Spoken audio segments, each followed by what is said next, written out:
retiring this year. And also the principals are going to give a little principal report of what happened this year.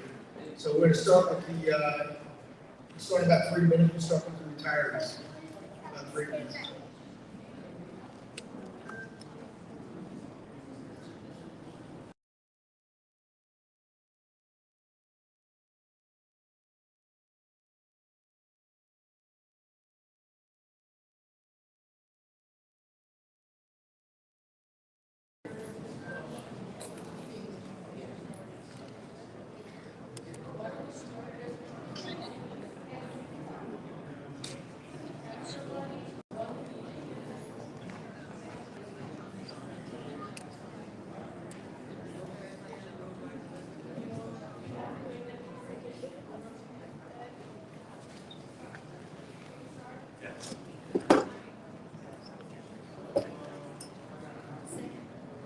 So we can get started if that's the board's pleasure. Just elect a chair until Mr. Grillo arrives. He should be here in the next 5 minutes or so.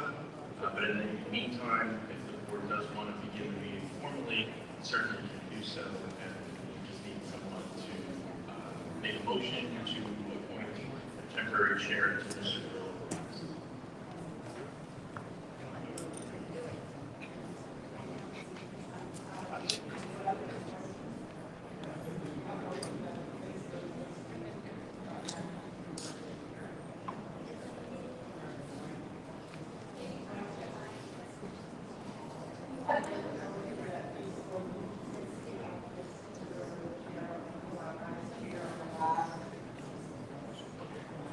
I second that motion.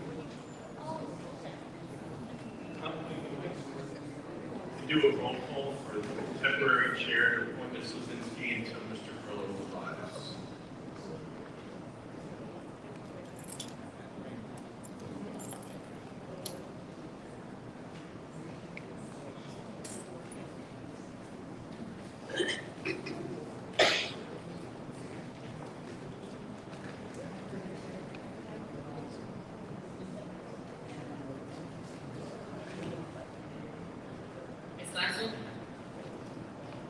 Here. This is to approve the motion. Yes. Ms. Lizinski? Dr. Marcy? Yes. Mr. Rennie? Yes. Ms. Riggs? Yes. Mr. Rogers? Thank you. Yes. Good evening, everybody. In accordance with the provisions of the Open Public Meetings Act, NJSA 10:4-6 P.M. 1975, C 31S1 amended in 2006, C78S2, the Asbury Park Board of Education provided adequate notice of this meeting by sending a notice of time, date, location, and the extent of the agenda of this meeting to the Asbury Park Press and the Coast, the New Coast, for May 14, 2024. The copies of this notice have also been placed in administrative building, bulletin board, district schools, Asbury Park Municipal Building, Asbury Park Police Department, and filed with the city clerk on May 20th. May 20th, 2024. Mission statement is the Asbury Park School District will provide all students with a comprehensive and progressive education where everyone possesses the skills and character to succeed in a diverse and evolving global society.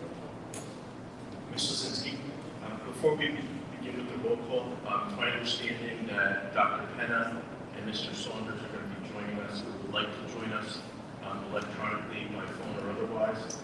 So to the extent that motion needs to occur to allow them to do so, that also needs to occur.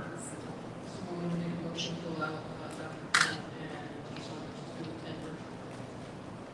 I'd like to make a motion to allow Dr. Penna and President Saunders to join this meeting electronically. Virtually.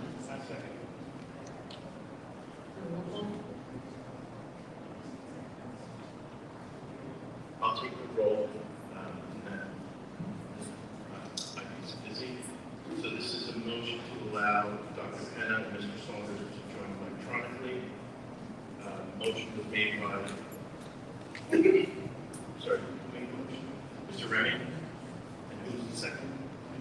Mr. Rogers. Okay. Ms. Glassman? Yes. Mr. Remy? Yes. Dr. Matsuda? Yes. Mrs. Ritz? Yes. Mr. Rogers? Yes. Ms. Lozinski? Mr. Grillo, you called in time for a vote on a motion to allow Dr. Penna and Mr. Saunders to participate electronically in this meeting. What is your vote? Yes, sorry. Okay, motion passed.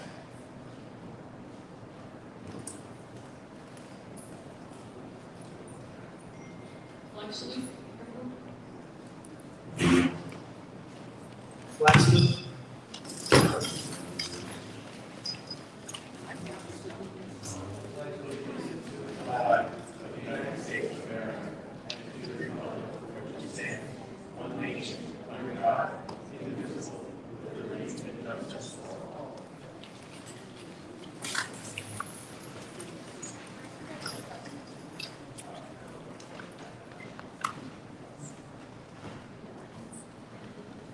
Good evening, everybody.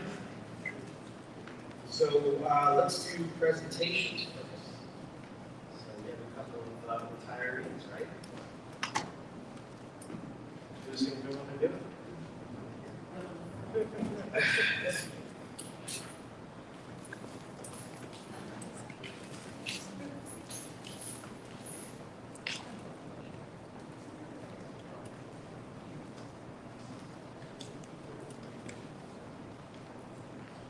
Tonight, we have several staff members that are retiring after several years of working in Asbury Park, want to be recognized. So we have principals recognize those staff.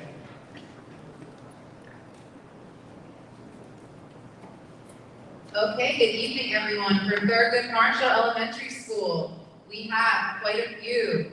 Miss Karen Lee Schwartz, who is retiring with 21 years of service.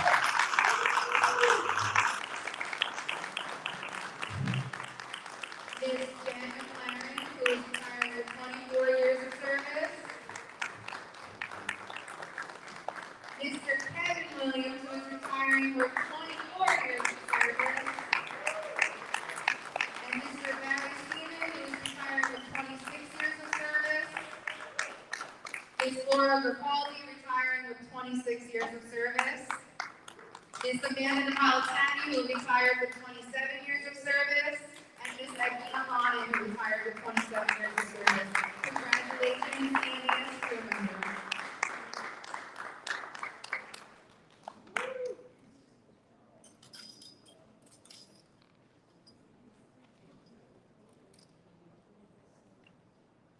For Bradley Elementary School, we had Miss Megan Tabino with 27. I think, yeah, Ms. Tabino was 27 years of service. So thank you, Ms. Tabino. Ms. Kyra Smith, with 27 years of service.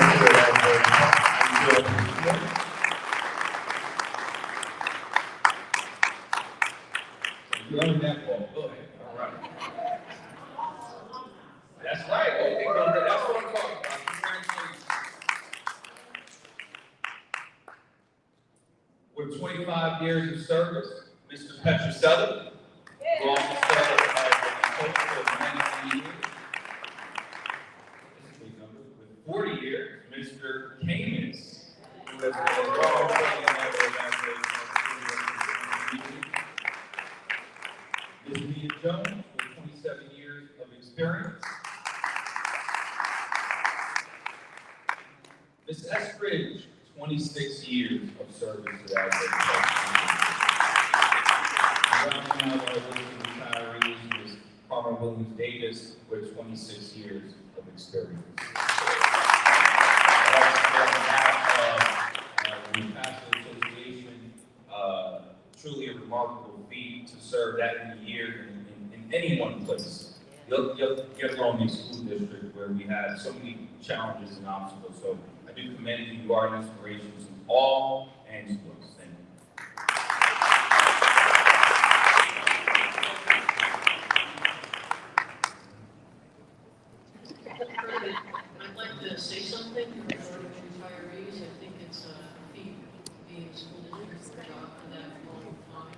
I know several of you personally, Kyra, I know, Angel, I know also, and Karen.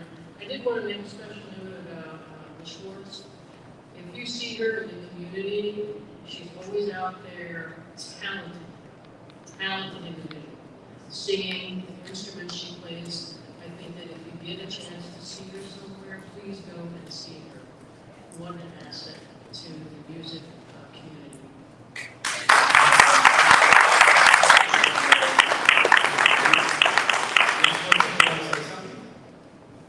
Ms. Schwartz, you want to say something? Not really. I don't think you wanted to say something, that's all. I'd rather talk to you than this unknown caller. No, I'm just very grateful for the opportunity that I had to serve the children of this wonderful district. My heart will always be here. And as Barbara says, you will see me, you'll see me at Green Cross in Africa. I was all I could do to turn in my laptop today. I didn't want to let it go, so I will be here to help with some volunteer programs, music for the children, serve in any way I still can. And it's been a wonderful joy to have a career that you love so much. I was actually a music teacher for 35 years, more than half of my life. And to spend 21 years here with the wonderful principals that I've had, it's really been a joyous experience. It was bittersweet that I should be. Thank you so much. It's okay when you turn in your laptop, just don't turn in your saxophone. Thank you. All right, and I think the principals have presentations as well, so.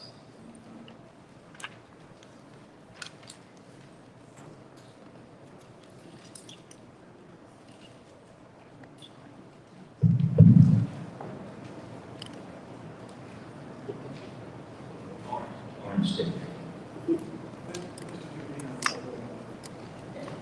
Good evening once again. My name is Karen Lee, principal of the middle school. I'd like to just talk to you guys very briefly about some of these success stories that we had this year, and I'll categorize them into two areas, cognitive culture and instruction. Like with many things, the environment, the atmosphere really helps to motivate and control the success that we had. I'm very proud that we were able to create two art galleries, and as you guys walk in, you may have noticed some of the student work in the foyer out there. Shout out to Ms. Joe Roster, one of our dynamic art teachers in the school district. We also have Ms. Peterson in the building right now, another dynamic music teacher. She is responsible for conducting and delivering 2 music concerts, and the last one being a video game themed concert, which was awesome. Also, our big shout out to Ms. Angel Arias, who did a lot of the marketing for that. And I think Ms. Peterson, along with Ms. Roster, were able to truly find what motivates students and use that to tap their skills and talents to produce what you see out there. We were able to conduct 3 school dances, a couple of battle of the classes. We had a lot of success with our PBIS initiative this school year, really figuring out at the middle school level how to create incentives that middle school students would respond to. Because as you know, they're too young to be adults, and too old to be kids, they're stuck in the middle. And it was very challenging to find the things that really motivate them, but we had great success this school year with that. Also, I'd like to demonstrate that we created 2 unique after-school clubs this school year. We have a photography club and an esports club. And we continue with some of our community partnerships with New Jersey Natural Gas, Wellspring, Boys and Girls Club, KYBS, and the list goes on. And I don't know when the last time we did this, but we were able to sustain bi-weekly town hall meetings run by our students this school year. So it was a point of pride for us at the middle school this year. And that climate and culture really led us into positive and lasting instructional progress. So we had a few students, not just 1, 2, 3, but we had a few score perfect scores on our Lincoln Form B and C assessments. And since I've been here, I haven't seen that. So congratulations to those students. We've also demonstrated significant writing growth across each of the 3 grade levels on common writing assessments. So one of the goals was to improve where we started as a baseline, which wasn't very high, but out of the 4-point rubric that is modeled after the state rubric, we were able to climb up to a 3.1 from a 1.25 this year. So that was awesome. We also had an opportunity to take advantage of Teach Rock, which is a pretty innovative approach to teaching U.S. history through music. They partnered with us this school year. We had a big old event, and it turned out to be a great success. And we are extending that to the high school this school year. We also, I'm very, very happy about this part too. Along with our climate and culture, this actually paved the way to introduce dynamic, individualized professional learning opportunities for our teachers. So throughout hours and hours of data and analyzing, each teacher was able to kind of come together with me and some of the supervisors and increase their delivery in whatever content they teach. And that really went a long way. So when we start talking about those perfect scores on Linkit, when we start talking about writing growth, that's a testament to the teachers who really put a lot of effort into their practice. One of the things I'm extremely proud of the teachers in this district is whatever is thrown at them, they respond. Thousands of hours of professional development this year, and it has paid dividends in our common assessments and benchmark assessments this school year. So congratulations to the staff at the middle school and also the students. So thank you. Good evening. My name is Sid M. Jackson Byers, and I am the proud principal of the Bradley Elementary School. We have just some highlights that I'm going to talk about was experienced like toward the end of the year, and we would be here all night long, so we just want to keep it short. So we completed the NJSLA testing for grades 3 through 5. Our students participated in the CHIP, which is the Childhood Hunger Initiative Alpha Pack participation. This is sponsored through the Alpha Kappa Alpha Sorority Incorporated, the Orlando Mega chapter. We had students that participated in that. We also had partnerships with resources with the Boy Scouts of America, who came and did our PBSIS carnival. We had PBIS readers. We had our reading buddies from the community. We had a Success Academy tutoring, which was done by our Unified Arts teachers. I read weekly challenge, and we had winners. We had Drop Everything and Write, because writing was our district initiative. We had weekly challenge and winners. We had a Sticking to Reading celebration. Students who read a certain amount of books, we had a celebration. We had our Scholastic Book Fair, Muffins with Mom Day celebration, Third Market Creative Work Assembly, our Haitian Flag Day Parade, and we had our Haitian Flag Day community event in which we had a student performance, spring concert, art showcase. We also had our Asbury Park High School Dream 11 students come, and they did tutoring for our students, which was really, really good. We had our teacher appreciation luncheon, preschool through 5th grade field day, preschool bridge crossing ceremony and celebration, our kindergarten celebration, ceremony and celebration. We had a senior walk, which was awesome. We celebrated with our seniors. The Juneteenth community event student performance. We had our graduate students who performed at the Juneteenth event. We had an entire teacher clap out, and then we had our Donuts with Dad Father's Day celebration. And I must say, I think that our dads had felt some type of way about the mothers and moms, because when I say our dads showed up and showed out, the line was wrapped around the building, so they made sure. I was like, are you trying to Mother's Day? But we said yes, so it was awesome. I just want to say that on behalf of the Bradley Elementary School staff and students, we want to say thank you to the board and the executive for all of the support. So we have a copy of our yearbook that we want to give to each of you.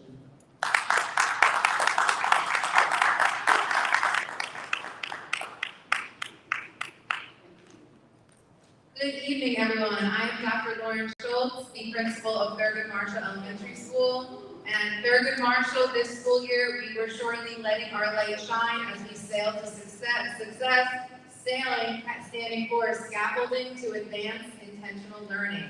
And some highlights to take away from Thurgood Marshall.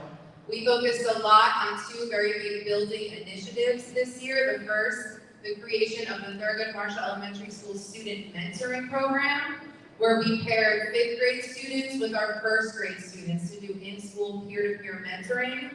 That was a very big success. We also kicked off our TMES Loves Reading campaign in February with partnerships and sponsorships from the Asbury Book Cooperative, the Asbury Park Kiwanis Club, our Reading Buddies, and the Bridge of Books Foundation. And that stemmed into our Read Across America celebration and also led to our 2-time Scholastic Book Fair. That was a huge success, but we were actually able to utilize some of our SIA funds from our annual school plan to have all preschool through 5th grade students purchase texts to create at-home libraries. And again, that ties up our TMES Loves Reading campaign. We were the proud recipient of a Sustainable Schools New Jersey grant for composting. We held monthly Student of the Month recognitions with the principal. We're a proud participant with Bradley Elementary School, 2 of 16 schools in the state who were accepted to the Rutgers NJPB SIS program. So that was a year-long initiative as well. We had winter and spring vocal and instrumental concerts. Shout out to our dynamic music teacher, Ms. Schwartz. An African American in the Arts student showcase. We had our Day of Autism Acceptance, our Mother's Day, Special Women's Brunch. Thank you, Dr. Maksu, for being a Thurgood Marshall parent and participant. Our Haitian Heritage Celebration, where we kicked off the Haitian celebrations with a Thurgood Marshall street fair, complete with fresh mangoes served to all participants. We had our preschool through 5th grade field day. We were sponsored by AAA to implement a student safety patrol, which consisted of 4th and 5th graders. We have Girl Scouts of America, and we successfully completed NJSLA testing for all 3rd through 5th grade students. And we also cultivated a partnership through Read Across America with Brookdale Community College, where all of our 5th grade students were actually treated to a college and career readiness scavenger hunt field trip in May that Brookdale fully sponsored, and they very much enjoyed that, especially the esports program. Still hearing about that from students over the summer. And of course, we ended the school year with our Father's Day Fun Day Field Day celebration. And like Mrs. Jackson-Byers said, the dads showed up and showed out just like our moms did. And we celebrated all of our 9 Thurgood Marshall Elementary School retirees, and of course, gave accolades to our Asbury Park High School seniors. So it was a fantastic year, and it has been nothing of a pleasure to serve Thurgood Marshall Elementary School the past 3 school years, and the students and staff and families. Thank you so much.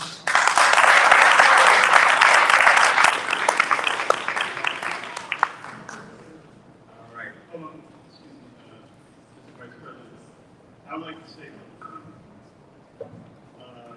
one, I want to congratulate all the retirees that actually belong in this district.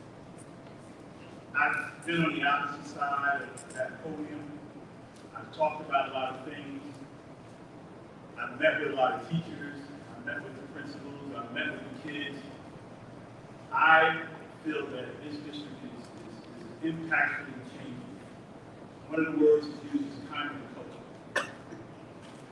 I was at a council meeting, and we have to talk about different things as we go through our lives. But the most important thing is for this district to survive and thrive, we have to be united with the city. We have to be united with the people in it. We're going to have difficult conversations. We're going to have things that we need to address. As I said, I told the council, I think we have the best city in this state. I think we have the best school district in this state.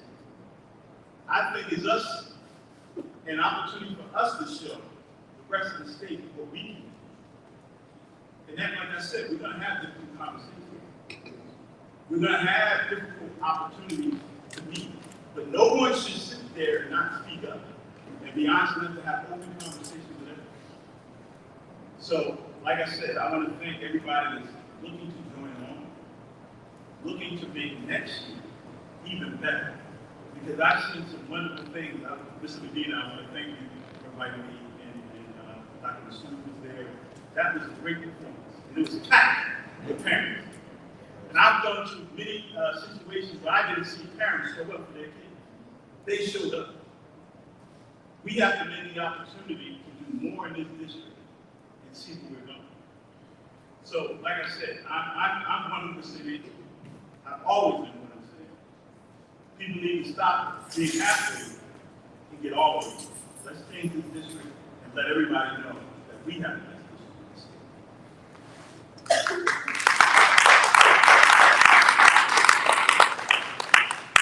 So with that, anyone else want to say anything?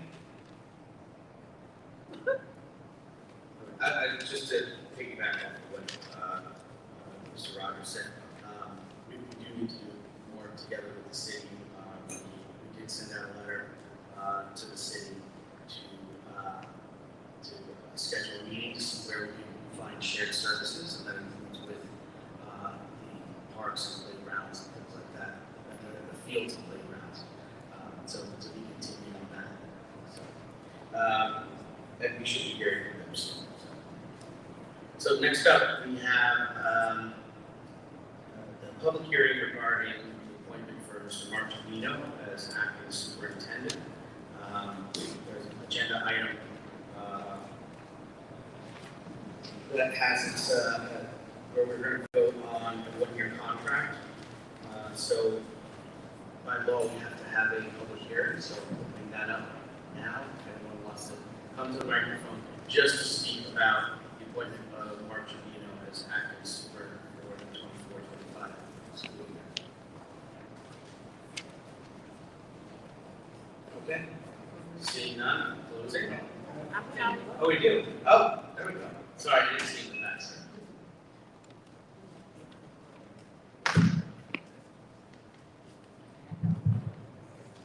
Good evening, everyone.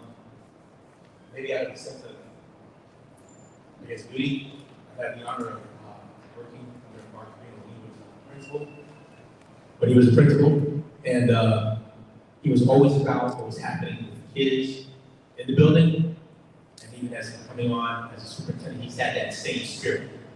So I think that in light of what was said about our district being the best, I think that we should keep moving in that area, and to have Mr. Mark Trevino to serve as the superintendent. I think he's only going to bring the right energy, the right attitude, and create the right climate for success, not only for the staff, but also for the children.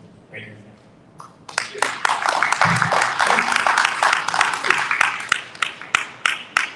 Anyone else?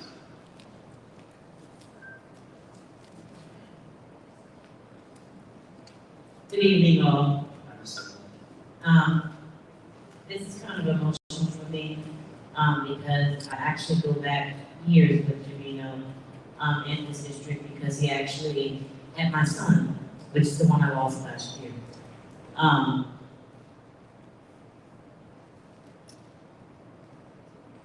Take your time. All I can say is, for the years that I've known you, dealt with you, interacted with you, abused you, tortured you, you have always been that one person in the district that I knew that no matter what it was, you always cared about our children first, as if they were your children. Just like I say to a lot of people, for the 35 years that I've been in this community and doing what I've done, it's hard for me to, I claim everybody's kid, even though my kids have been out of this district over the last 8 years. But at the end of the day, just knowing you, knowing what I've dealt with,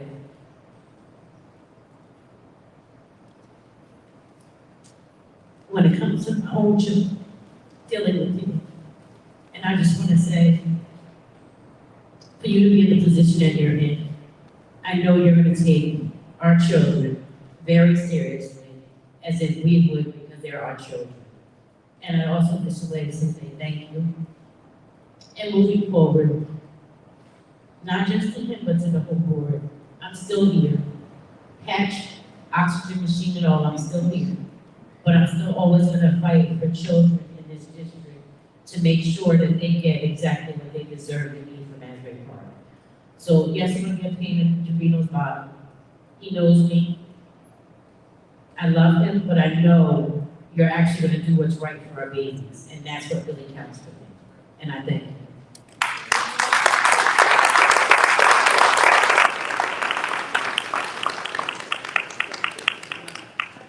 like to ask a question, Mr. Weiss. I have several questions regarding the document that I just saw, I guess, at the end of yesterday, and I haven't had a chance to ask the questions.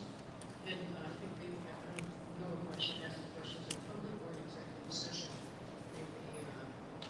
Maybe one votes, because I don't know who prepared the contract and approved it before it went to the county suit. Because I don't know of any meeting of the board prior to tonight where the contract was reviewed and approved before it went to Dr. Richards.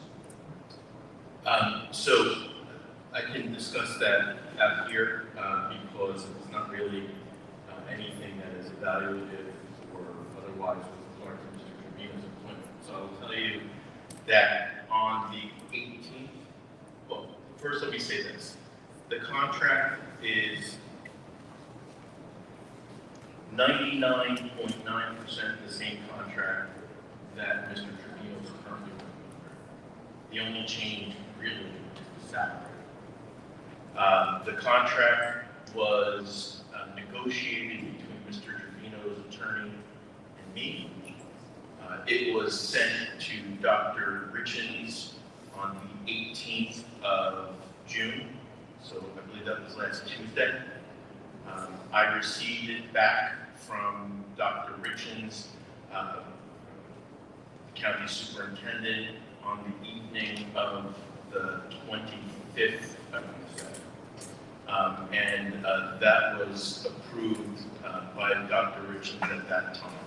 So 2 days ago, it was approved by the county superintendent. Throughout the state, things vary county by county. Some county superintendents ask the boards to not approve the contracts until they're first approved by the county superintendents. I should say most county superintendents that I deal with ask that of the boards, that the boards not consider it and not approve it until it's first approved by the county superintendent. That is the approach that we've taken since I've been here, since 2016. And that's the approach that we took with the current contract that's before the board this evening. I tend to disagree. I've gone through several acting superintendents, and the board has always approved provisionally the contract, and then not publicly as an executive session, the total contract, and then it went to the county superintendent. I mean, we've had acting superintendents that were also one, Dr. Gray was acting and director of CNI with a stipend. There were several acting we had. I know there was some settlement issues, some sort of legalese that I don't want to ask questions about in public, but I'd like to get some answers before we vote. But I have never sat here without having the board in executive session raise their hands and said, yes, we agree with the negotiated contract, and let's send it to Dr. Richards before we approve it. Ms. Wazinski, my recollection is different from yours. I've never done that since I've been here, including Mr. Trevino's last acting superintendent contract, at which, if you'll recall, Dr. Richards came into executive session, reviewed the contract in person, and then it was approved by him literally at executive session, and then we came out into public and we voted. As it relates to Dr. Gray, I can tell you that 99.9% sure that we did not have the board approve it before the county approved it. Trying to think for Dr. Adams, same. We did not have the county, we had the county approve it before the board voted on it. Well, voted yes, I agree with that, but not discussing it. Oh, right. Well, And I disagree with you about Dr. Mr. Trevino's acting contract. that was done without board approval unless 5 board members had a conversation about it prior to that meeting. Because I didn't know knowledge of that, and other board members had no knowledge of that.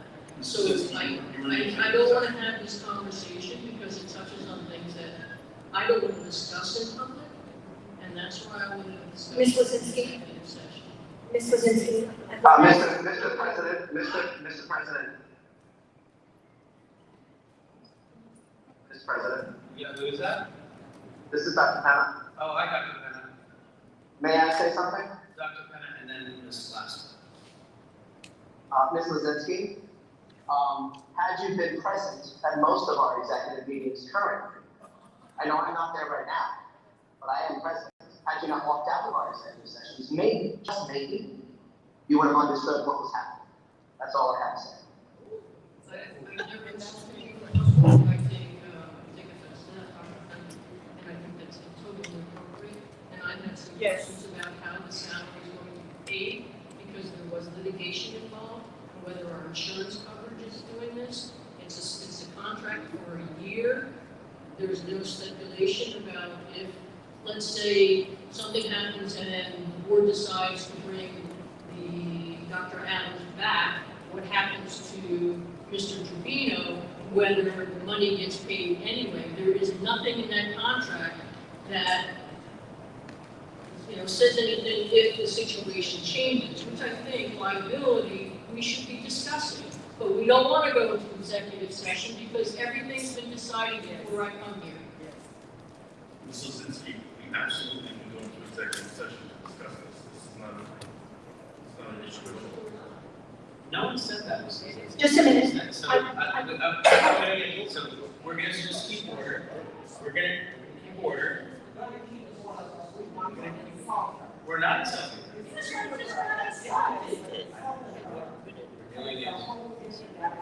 What we're doing is we're gonna go one by one. If anyone wants to say anything, Ms. Glass. And I would just like to repeat again what Dr. Penna said. In the last executive session, we in fact discussed the terms of Mr. Trevino's contract. We also discussed some of the other issues that you were alluding to, Ms. Lozinski, but you had walked out of the room. So, Somebody could have informed me. But you don't know. I can challenge anybody in this room, on this board, in the past 16 years. I left early one meeting because I was being honored by school boards for being a board leader. That's why I left one meeting. The other meeting, my spouse was in the hospital. And after some of the stuff being discussed in executive session blew my mind, I wanted to go home. So you can criticize me all you want, but ask me why I did it. Not one person here called me to see how she was. So stop.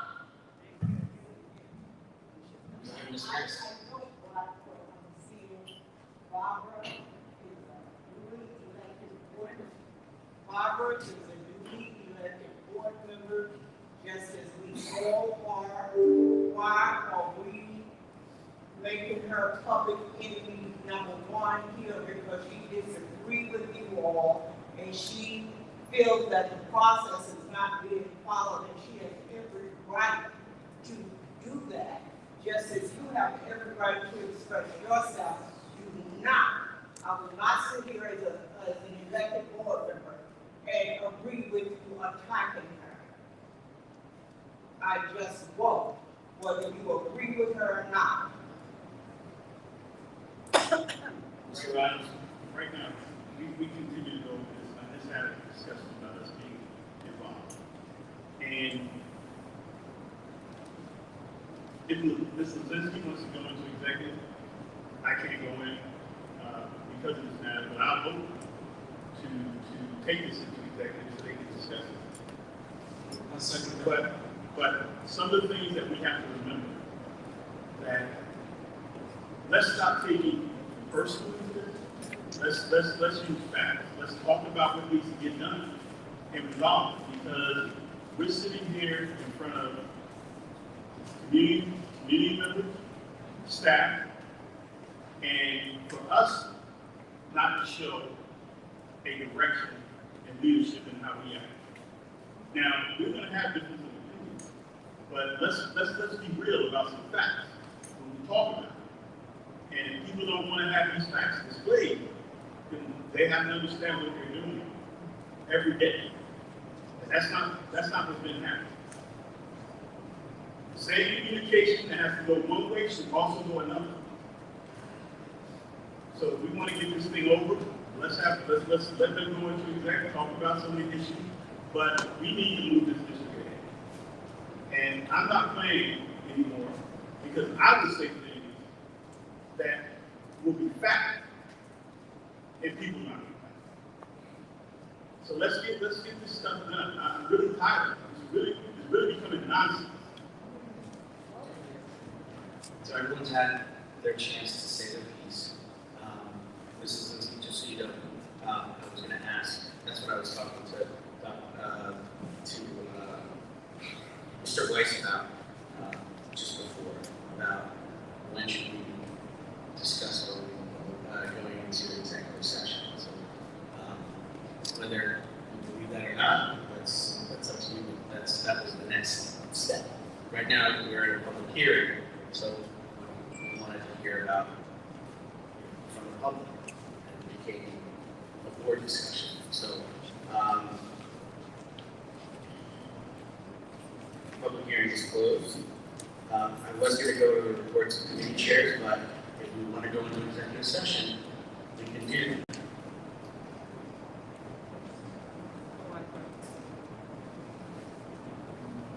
I make a motion to go into executive session. Second.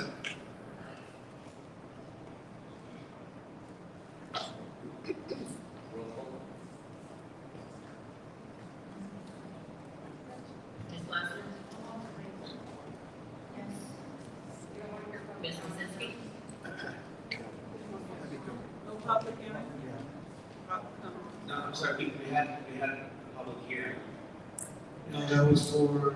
That was for the. We should just table this and continue with it. We can just go to public session.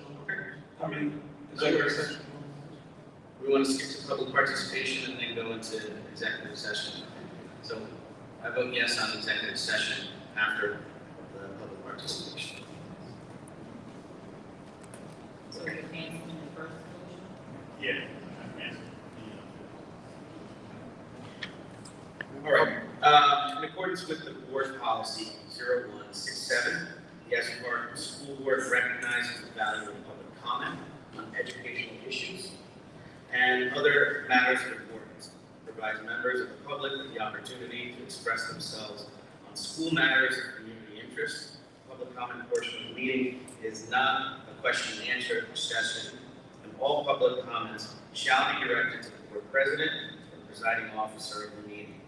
Members of the public who wish to make public comments must be recognized by the presiding officer and provide his or her name, municipality of residence, and group affiliation if applicable. All public comments shall be directed to the presiding officer and are limited to 3 minutes in duration.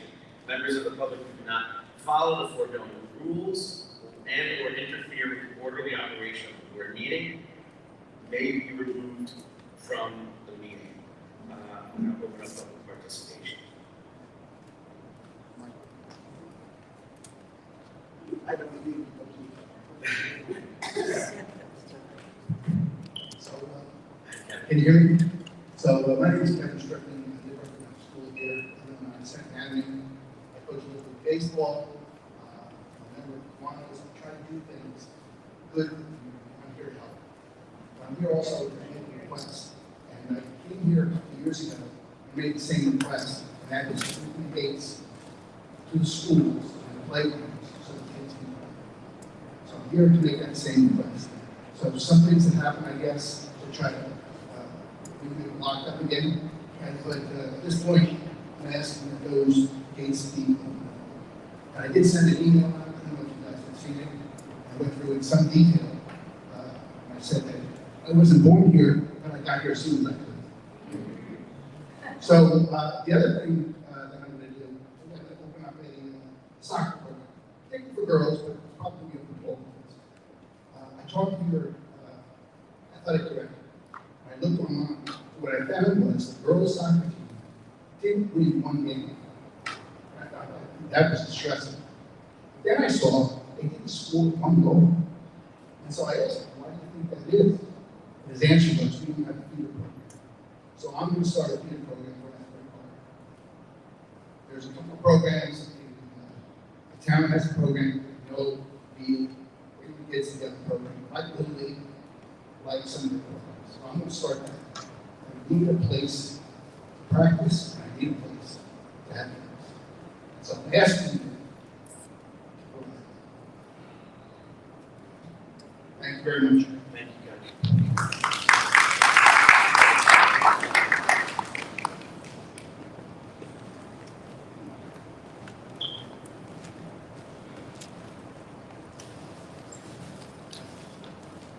Good evening again, my name is Lena Summerlin, and I am a resident of 1101 Banks Avenue. At the last board meeting that I was at, I presented a question to Jabino and one to the board president. He's not here, so I know I'm not going to get the answer that I expected. But my answer goes back out to Jabino in regards to where do we stand going into this school year in regards to having students that we're paying for to go out of district and they're not our children. Have we rectified that problem? Have we been able to receive any of the money that we spent for those children? Where are we in that type of a situation right now going forward with this school year? We are in that fight right now. I can tell you that. And we're going through every avenue we can to rectify this. We've done our due diligence, but we need help from everyone and help from on top to rectify this issue. But we are aware of it and we are working on it. That I promise you. What do you actually need from the community to get this addressed? That would be the question that might even go to the board president. What do you need from the community in order to fix this problem where we're spending excessive money for children to go out of district, and a lot of these kids are not our children. So that means those children that we're paying for, they're taking money from our school district, and that has to stop. You need to call our legislator. That's where it needs to go, unfortunately. Okay, well, then that's what I'm saying. Here at the board meeting, like I said, if I have a question and I can't get an answer at that board meeting, I will give you time to find the answers, and then I'm coming to get the answer. Now, if there's something that you need from the community as stakeholders, then that's something that you might want to reach out to, like now, and say to the stakeholders, this is what we need from you guys in order to fix a lot of the issues that we're dealing with when it comes to money being removed from our district for no reason. So I thank you for my answer, and I'll be back next month to see where we are, how far we've gotten, to make sure that, we are reaching out to our legislators, asking for help, to say this has something that has to stop. Because at the rate we're going right now, we're losing way more money in this district than we should have to. So I'm asking board members, reach out to some of the parents in the community that you know, and have those needed conversations, asking them to write these letters to legislation. Thank you. Yes. If you want, I can give you the contact info for the legislators. I think you have it. I don't need your help. I'm I'm saying, reach out to the community and let them know that this is what we need help with to get it done, but I know what I'm doing. Okay, I know you do. My name is Lena. I am working on our community president about education. I just came back with some information about the situation with our children who are attending charter schools and how no one knows where the funding has been going. Can you speak a little bit, ma'am? I am also, currently they're attending charter schools and no one knows where the funding is going. Where no one knows where the money is going, furthermore now, is being worked on by Senator Lynn Powell, Assemblyman at this moment, on behalf of this They are currently working on getting more funding for the district here in Asbury Park. I spoke to the chief of staff, and I want to let you know that keep doing what you're doing, and keep working out, and stay strong. It's gonna be a battle, it's gonna happen. And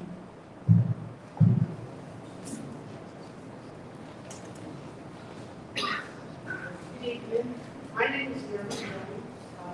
I've been living in Asbury Park now for 45 years, right over this block here. And I have a second grader that is now going to third grade. She's been diagnosed with ADHD, and she's a lot.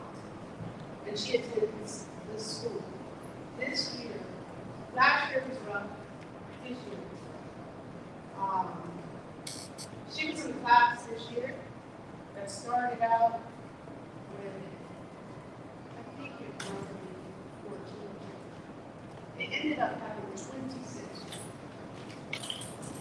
which made life very miserable for me.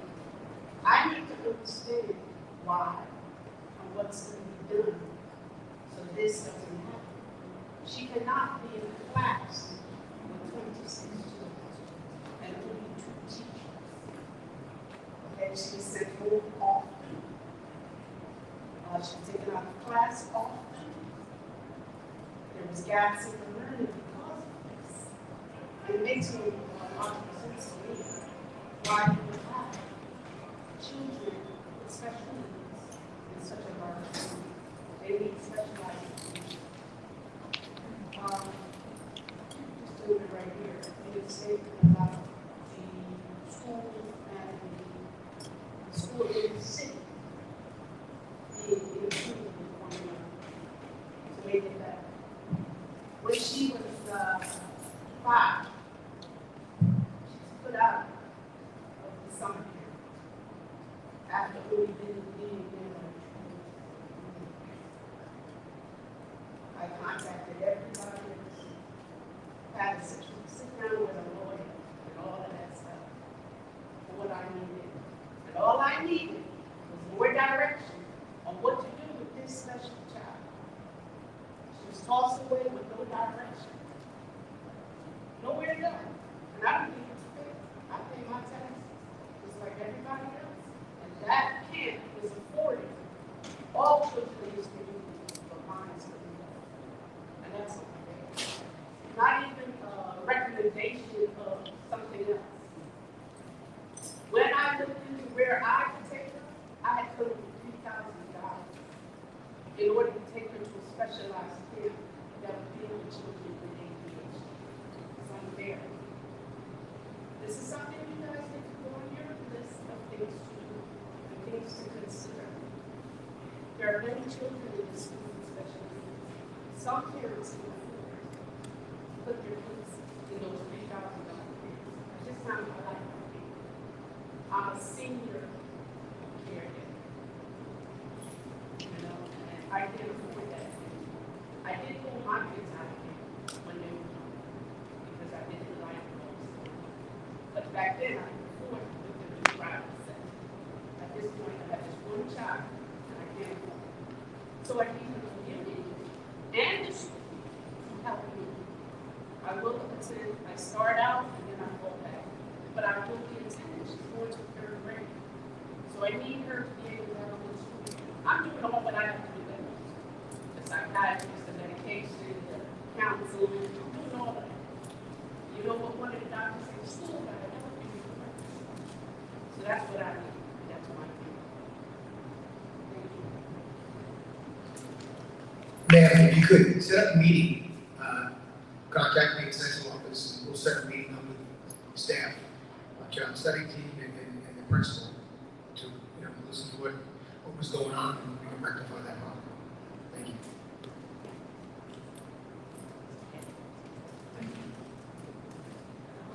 Good evening. My name is Beverly Lyons. I'm a resident here on Ocean Avenue in Asbury Park. And I'm having mixed emotions, but I'll try to be clear. To piggyback on this here resident's concern, I attended a Thurgood Marshall, very informative. And the concern and the need that this parent has, or guardian has, I have in my possession a reference guide from Monmouth County, 2024-2025, Guide to Child and Youth Services, not diapers. And within this guide, it directs the families, the parents, the guardians, to the agencies that are available in Monmouth County. Let me go back. I thank all of you for doing what you've been doing. I appreciate your call on your life to teach and to reach our children. Thank you for representing our community. We put you in your place. So we're trusting that you will follow the call of transparency. I heard that many years ago, but it's happening in small stages, but it's happening. So in regards to my bringing up this reference guide, I'm asking or maybe igniting thoughts about when a family is called in for an IPP meeting or classification meeting with that child and family, is it possible that a representative from one of these agencies could be available? I don't know if that's legal or not, but if they could be available to say, these are the agencies we have in place to help you along with the school. It may be a legal matter, I don't know. But I just want to throw it out there to consider that when the family comes in and they meet with the child study team, this would be an addition to say, you have what the school is offering, but we are in place to pick up, to help you in this journey with your child. So I thank you again for the opportunity to share that. Also, one more thing, and I'll sit down. In our agenda, you do list the committees. If it's possible to just give a little blog or sentence or two about what the committee has accomplished or what they're working on. When I read the agenda, I know that it's true, you do give your reports. But for those of us who are not able to attend the meetings or they're watching it on television, and a lot of times our audio isn't too good.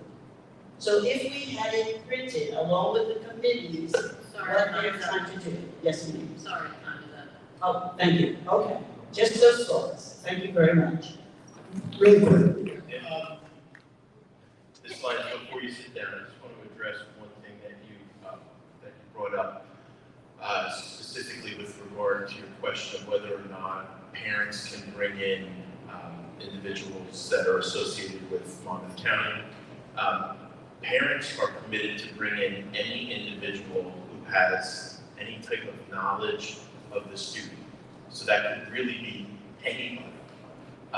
Additionally, and I'm happy to hear that you went to a CPAC meeting, but for your own edification, you may also want to take a look at the parental rights and special education booklet, because that too has a lot of information as it relates to what the district is required to offer students and the parents' rights to, with regard to challenging the district's determinations and things like that. So as a community member who's vocal and out there and informative to others, I think it would go well for you and the people that you come in touch with if you have some familiarity with that as well, because you're the one that can shepherd people along. So I appreciate your involvement and all that. And I just wanted to answer your question so that you could walk away with an answer.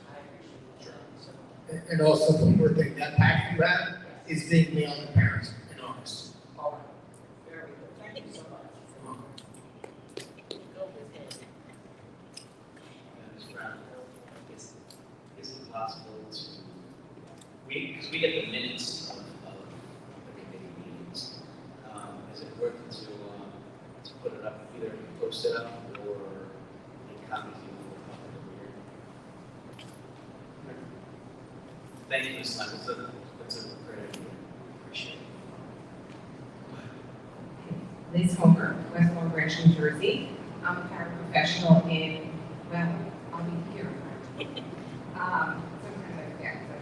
But anyway, the Maine Board of Education Trevino. I just wanted to take a minute to thank the board for approving the attendance for myself and 3 other educators to attend the annual New Jersey Sustainability Summit at Bell Nursing Home on May 3rd. It was awesome. We got the chance to hang out with Mr. Grillo. We learned a lot about how to get our district to become a New Jersey certified sustainable school. I am super excited about this. As he knows, I was going on and on. My dad was an environmentalist, so I kind of got my passion from him. It's important for our schools, our staff, and our students to learn about sustainability, especially our students, and hands-on, real-time experiences. And it's important for our earth. My dad was an environmentalist, like I said, so I'll be bringing my passion to this team. And I'll also be bringing updates to the board every month on what's going on in the schools. So I just want to thank everybody that approved this. It was awesome. I'm excited about it, and I expect and hope to get full help from staff, principals, building and grounds, and Mr. Trevino, so we can do something positive for our school. Thank you so much.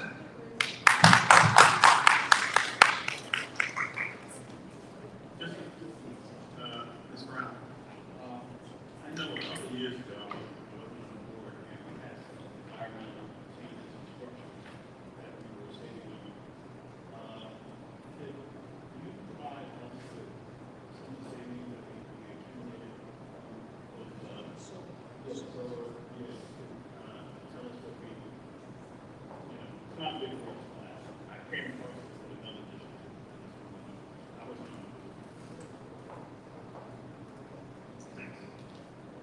Hello, can you guys hear me? Yes. My name is Hamid Bido, and I've been with the district for 29 years. I'm a ESL bilingual Haitian Creole teacher. Where do I start? I'm here tonight to talk to the acting superintendent, Mr. Trevino. In each school, they have a bilingual Haitian Creole teacher and a bilingual Spanish teacher. I'm the only one that has been moved from third grade to grammar.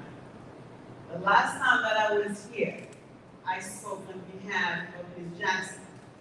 And I did state that when you open your mouth in this district and you say something, there's a target in your back. I'm hoping it's not that. But in my department, I'm the only one that has been moved, and there's no Haitian Creole teacher at third.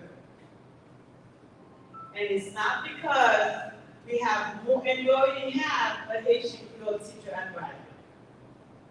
Why do we need 2 Haitian Creole teachers at Bradley, and then Thurgood Marshall has none? I would love to have a response for that if it's possible. If you want a second meeting, I will absolutely have that response. But there is no target on your back. When we finish, there's no target on your back. We don't have the time in this district to put target on people's backs. We got too much work to do to move this place forward. So absolutely no target on anybody's back, just moving this place forward. The reason I say that is because you were at one of our staff meetings and you used me as an example. You stated, and I'll quote, Ms. Guido, I worked with you when I was a teacher, under you were under me as a principal. I will never move you from one subject to another, from one thing to another. You did say that. So therefore, if you did say that, and I took your word for that, and you were at the meeting, it was a public meeting, staff meeting, and if you said that, and then you turn around and moved me, then it makes me believe there's something going on. And it's not like we have more Haitian students at Bradley. We don't, because I have the numbers. That's not my recollection of that meeting I had with the staff. But that's what your recollection is. I understand that. But again, I'm not targeting anyone. So if you want to sit down and talk, absolutely. Absolutely, we'll talk, because we have passed, Mr. Trevino, and you know go, and I know. So it's my recommendation. Thank you. Thank you.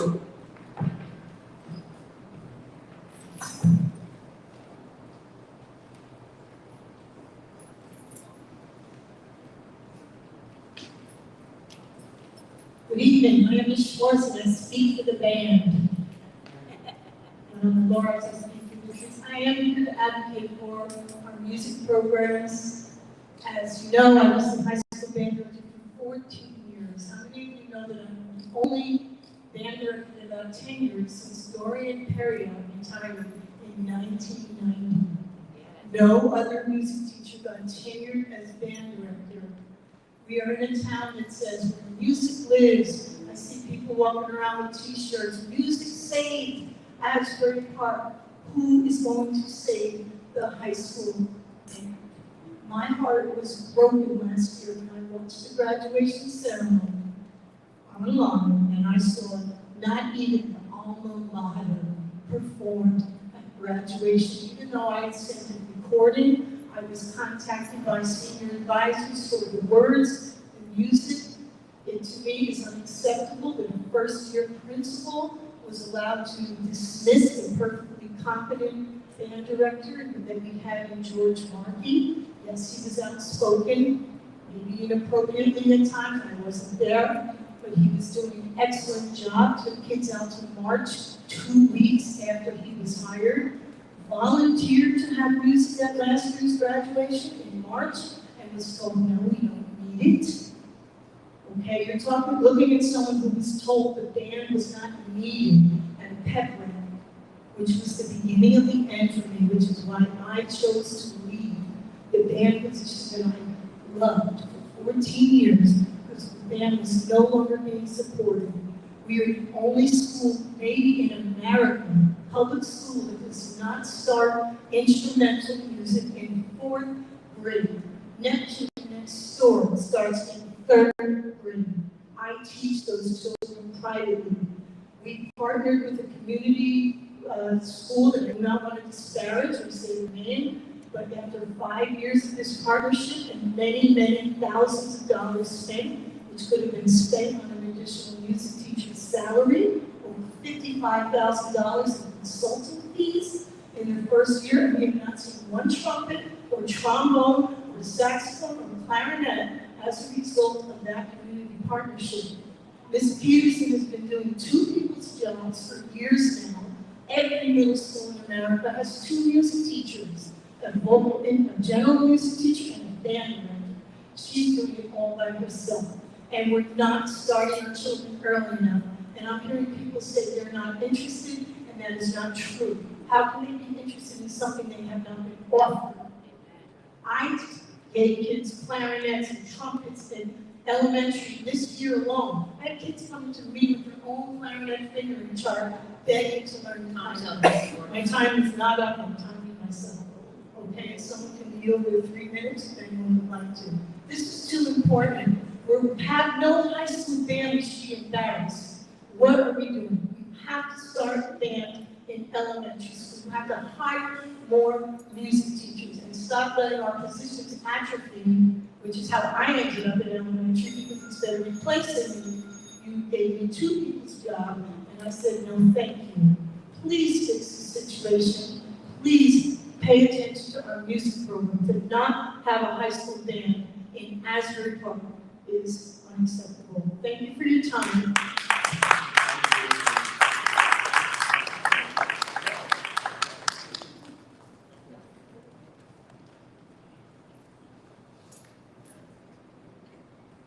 Anyone else?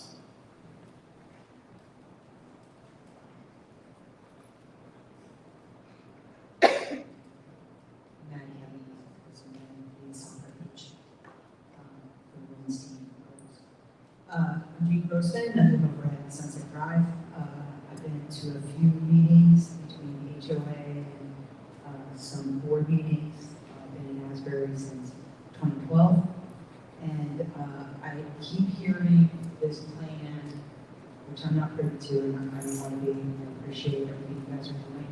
But the plan to increase the student body of Asbury Park. And very eloquently, went through your whole plan at the HOA meeting, which was awesome to understand. But as I look at the real estate of Asbury and who's buying and who's moving in, they're not bringing kids.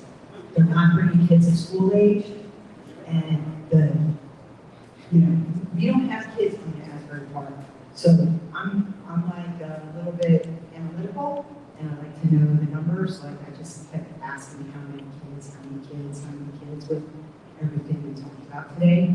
I'm all for music and art and sports. I think sports saved me. I wouldn't be standing here today if it wasn't for athletics. I just to be honest. But as we look at, that was 3 minutes. As we look at the real estate turnover, I'm very concerned because the math, frankly, doesn't work. When you think about quadrupling the student body of Asbury Park, or even, 5 times again, we don't have people moving in here that are bringing kids to increase the student body. So, statement, not a question, just a perspective. And, I look at, I'm super crazy about real estate every day. So I'd be more than happy to understand how we're going to quadruple student body of Asbury.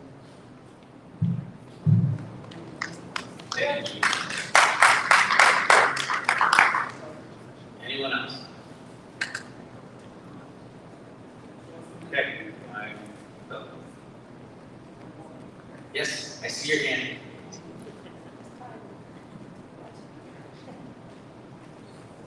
Good evening. I sat over there and I said, should I speak to them or should I just be quiet? Should I go away quietly or should I just go? I decided not to go away quietly. I decided not to go away quietly. This year, I had the pleasure, and you all came to, of going to Asbury Park High School, and eventually I worked with the Pathways students. These students aren't lazy. Can they be uninspired? Yes. But the time I spent with those students was phenomenal. As the day came, it was time for me to leave. One student said, "Ms. Smith, why are you leaving us?" And I said to him, don't think of it as leaving. Think of it as seasons change. And my season has changed. And then I went on giving my phone number. Whole classroom. Translation. I've given Asbury Park my whole life. I'm born, bred, and raised here. I have 2 aunts that are retirees of Asbury Park School District. My mother was a former board member of the Asbury Park School District, and she also served on every PTO in Asbury Park. Asbury Park has my heart. I love it. And although I'm moving, if they call me, I'm coming back. So I wish you all well. I know that the job you have ahead of yourselves is not easy. Mr. Trevino, you already know my number. You know where to find me if you need me. I am his prayer covering. And I'm telling you all now, my prayer, my deepest prayer, is that you all will see the faces of our children and do right by them. Good evening.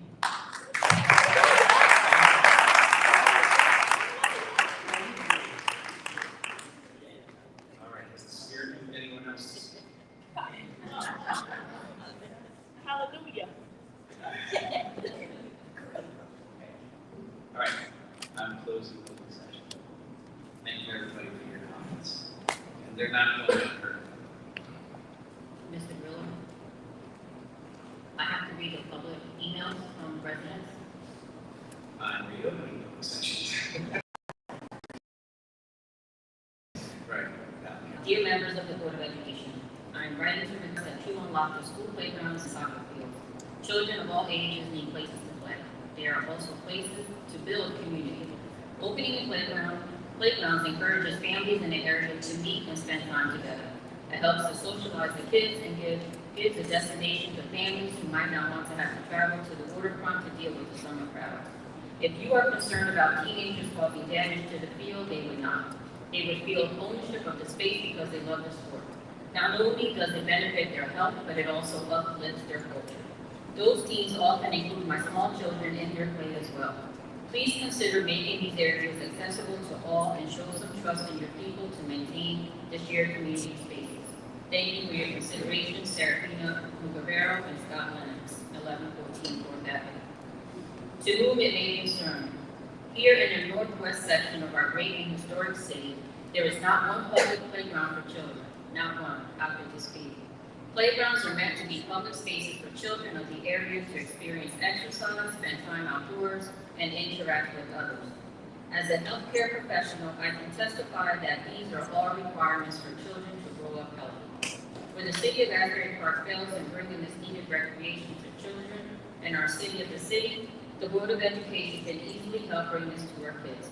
You have the facilities, please just unlock them so our kids can play like they need to. Thank you. Randy Crutcher, 1125 First Avenue. To whom it may concern, in the northwest section of Asbury Park, there is not one public playground for children. Yup, none. Why? This frustrates and baffles me daily since I have a young, only child who has a few friends in this town and nowhere nearby to play outside other than our fenced-in backyard. We all know playgrounds are supposed to be public spaces for children to exercise, be outside, and socialize. My child could certainly use more of that. Yet here we are playgroundless. The AP Board of Education can easily help right this failure of the city of Asbury Park by unlocking public school playgrounds so our kids can play like they need to. Please help us open the gates. Thank you, Ellen Rowdy, full-time resident of 1125 First Avenue. Dear members of the Asbury Park Board of Education and City Council, I hope this email finds you well. I am writing to express my concern regarding the current state of our town's playgrounds and sport fields, which remain unlocked and inaccessible after school hours and during the summer. This situation is not only disappointing, but also detrimental to the well-being and development of our children. It is disheartening to see these valuable public spaces, which are intended for the enjoyment and benefit of our community's youth, being underutilized. Children need safe and accessible areas for physical activity, social interaction, and recreation. Preventing access to these facilities during appropriate hours from sunrise to sunset undermines their purpose and the investment made by the town in maintaining these spaces.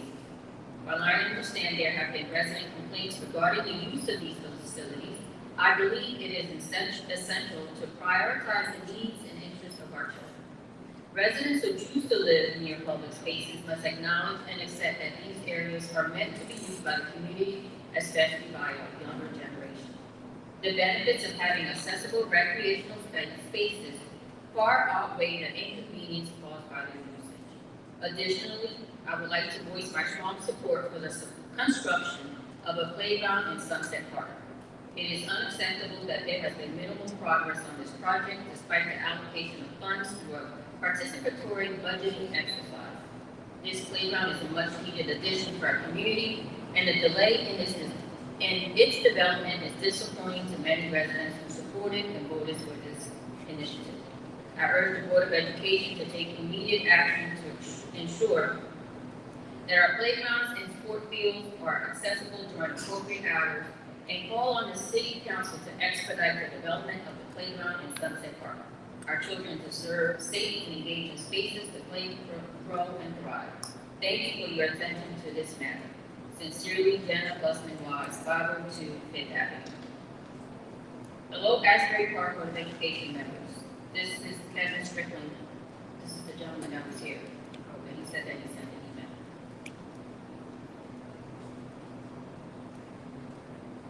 Yes, this is him. He said about the soccer. Then he wants to start the girls' soccer. Hi, Asbury Park Board members. I am writing to you in regards to opening up the locked playgrounds and fields for the kids of Asbury Park. We have lived in Asbury Park for 8 years now, and I am still confused on why these playgrounds and fields are closed to the kids. I have lived in Asbury from my childhood days and tended calls with my children for over 30 years, and none of their fields or playgrounds were ever closed to the kids. It's hard to explain now to my grandchildren why the playgrounds and fields are not open for them to play in. I watch them every Monday and Tuesday, and they ask if we can take a walk past the playgrounds just in case it's open so they can play. It's heartbreaking. It's heartbreaking. Wouldn't you rather have the kids playing on the fields than just walking the streets? Thank you, Patty Strickland, 1109 Second Avenue. Dear members of the Board of Education, I am writing to request that the school playgrounds within our district be unlocked for children's use during non-school hours. As a parent of a teenager and a community member, I believe opening these facilities would benefit and have a positive impact on the community. Playgrounds are essential spaces for our children. My son plays soccer and the Bradley School is right behind our house. He has not been able to use this space to practice or play with friends and or local kids because it is locked. On the one occasion that he found it open, an adult from the school asked him to leave. In a time when children and teenagers are becoming too dependent on screens, school grounds should be an open, safe place for them to get physical activity, make friends, and have social interaction and get exercise. These playgrounds are funded with taxpayer dollars and should be accessible throughout the year. I kindly urge the Board of Education to review the current policy regarding playground access to consider implementing a plan that allows for unlocked access during non-school hours. Thank you for your attention to this matter. Ellen McNetty, 4th Avenue.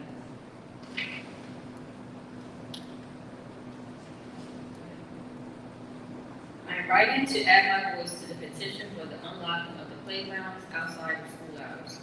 Parents with school-aged children who live west of Main Street don't have the amenities that those who live near the boardwalk do. We do not have a public gathering space, aka a third space north of Asbury Avenue. A third space is an area where people can gather and socialize without the expectation of spending money. It's crucial for community building and maintaining. In the least, it will strengthen the familiarity of the families whose children attend Asbury Park School. But I believe the benefits of unlocking the playground will be even greater than that. I'd be happy to expound further on that if necessary. Thank you for your consideration. Melanie Chongola Nestor. Asbury Park Board of Education members, my daughter has a dear friend who is 8 years old and lives in an apartment in Asbury Park, where she has no access to the outdoors. Her parents work several jobs and are often not at home. Her 15-year-old brother takes care of her and their younger sister, and they aren't allowed to rent a car from where they live. This is just one of the many examples of Asbury Park kids who need a nearby and familiar space where they can play and socialize with others. It makes me so sad to see Asbury Park's playgrounds locked, and to think of all the children and families who would benefit from neighborhood playgrounds. If you unlock the playgrounds, I will coordinate a team of parents, residents, and Kiwanis volunteers to act as a neighborhood watch team for the playgrounds for the rest of the summer. Combination locks can be put on the gates, and they can be unlocked by an adult volunteer every morning and locked again every evening by another volunteer. These same adults will also be in charge of scanning the playgrounds for any garbage or other items. We will also need to be aware of the school schedule for summer enrichment and summer recreation, and make sure that the playgrounds aren't accessible to the public during those times. This won't be a simple task, but I guarantee that people will step up to the job. Please don't leave these playgrounds unlocked any longer. Kids only get one chance of childhood. Let's make it the best we can for them. Regards, Carrie Norton, 7th Avenue.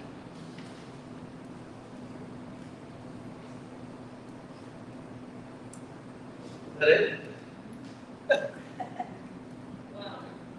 Sheila Brazil, 12 Jefferson Street, Asbury Park. I wasn't understanding anything, but I keep hearing about the playgrounds being open on the Asbury Park School District property.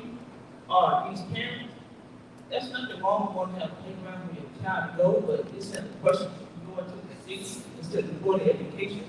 And if you open up the playground and unlock everything, are the parents going to be reliable, have life insurance, if something happens to the child on the school property, or are they going to come in as part of the school district? I understand when they want their child to go out and play. That's really good. I'm just being crazy, but really serious. I think that's a conversation that they need to sit to the city about getting public playgrounds. It's not the school board problem or responsibility.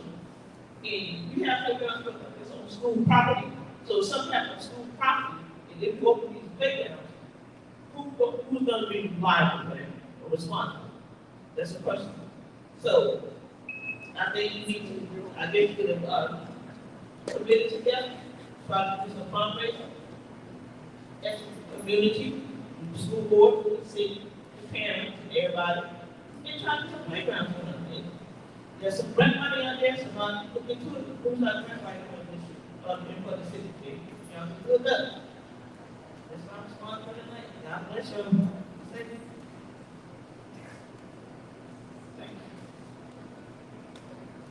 I think, Mr. Remy, you're going to talk a little bit about this during the committee reports, right? Yes.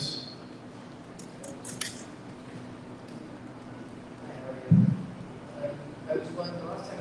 Your name and your. My name is Lupino, and I live at 1115 Second Avenue next to the Summit. Hold the microphone. And while I've been here a couple of times, and I understand that a lot of people want to see it open, and empty neighborhood, complains about everything breaking, and noise, et cetera, but more than that is the safety and liability of exactly what next what we just talked about.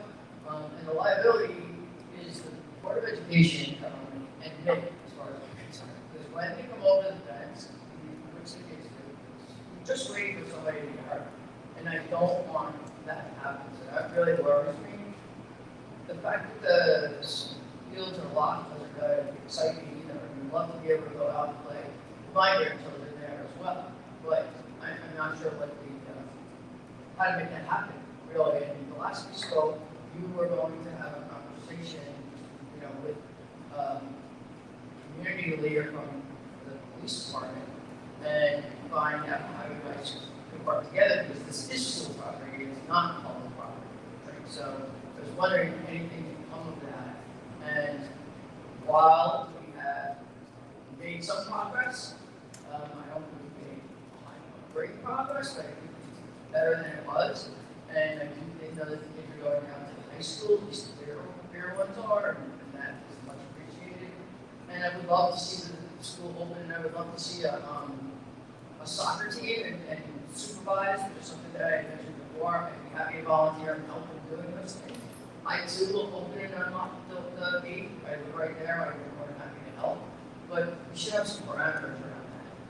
Is there an age group that should be there, or should we have adults playing there? Like when I just came in, there was 25 kids that drove their car here to play.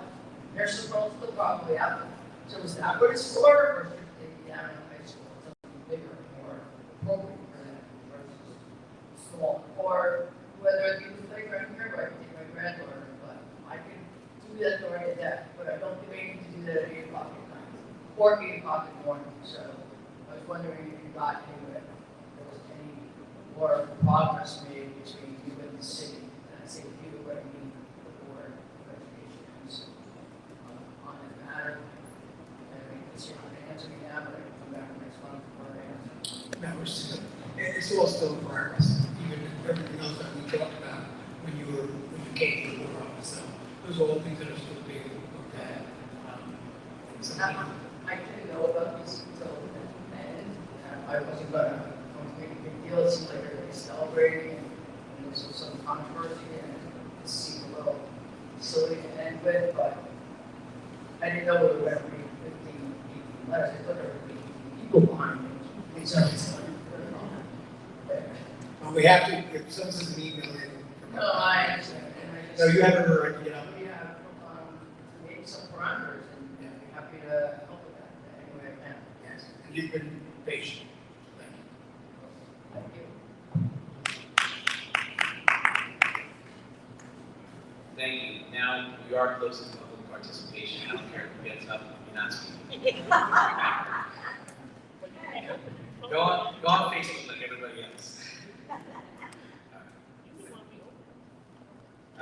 Okay, so we did public participation. We want to do report with the committee chairs now, and then we'll go into executive session. Yeah, we'll go around it again. All right, so let's do the reports of the committee chairs. We'll start with finance, Ms. Classen. And also, because Mr. Penna, Dr. Penna won't be able to hear him that well, if you could also do curriculum. So the Finance Committee continues to meet weekly with Acting Superintendent Trevino in an effort to deal with the difficulties that we face because of the $8 million loss in funding this year alone.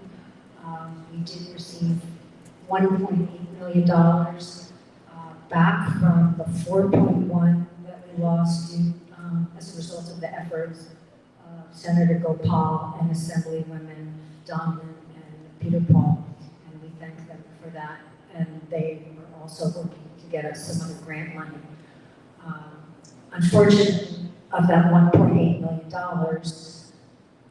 close to $900,000 will have to be paid over to the charter schools.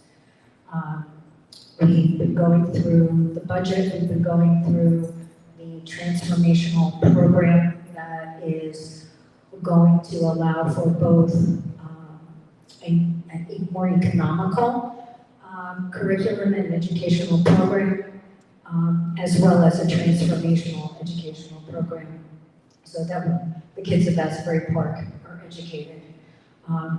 Towards that, we are continuing to fight the charter schools, specifically College Achieve, for its failure to cooperate with us and provide documentation on the residency of its students, because every dollar that goes to College Achieve is money that is lost for the funding of the educational programs for our kids, including arts, sports, and support programs. So we are taking this very aggressively. We have asked for the cooperation from College Achieve. They have provided no cooperation. Ivy Brown and some other staff members have gone to College Achieve to help get documentation on the residencies, and they have not been cooperative. Her report to us after her visit last week showed that only 45 new verifications were obtained. We only have verification of 194 out of 274 students that College Achieve claims live in Asbury Park. We will not accept this. We will not accept this going forward. And for the 2024-2025 school year, the superintendent is going to specify very specific procedures that must be complied with in our schools in advance of the school year before we are willing to pay any money over to any of the charter schools. This money is your money, and it belongs to educate our children. So this project is taking a lot of our time. We continue to try to set up meetings with the Commissioner of Education. We have gotten no support from the Commissioner, and we've gotten little support from the County Superintendent. But we will continue to fight this on all the avenues that we have. We've discussed operational expenses, and through the RFPs and discussions that we've had, we've been able to end up with a net reduction in some of the expenses for things like landscaping, garbage pickup, and we will continue to discuss this, as we mentioned, with the city for shared services and other opportunities to lower expenses. I think those are the main things at the Finance Committee. You've heard earlier from Mr. Medina and a couple of the other presenters the programs that were discussed at the Curriculum and Instruction Committee, including a application for a grant from the National Endowment of the Arts, which will be submitted in mid-July. It's for a grant up to $100,000, and the staff is working on the contours of the program that they'll submit. We've had a couple of meetings, so everyone knows we've had a couple of meetings with some arts organizations that are willing to volunteer their services and mentor our kids and bring some arts programming into the school with grant funding at no expense to the district.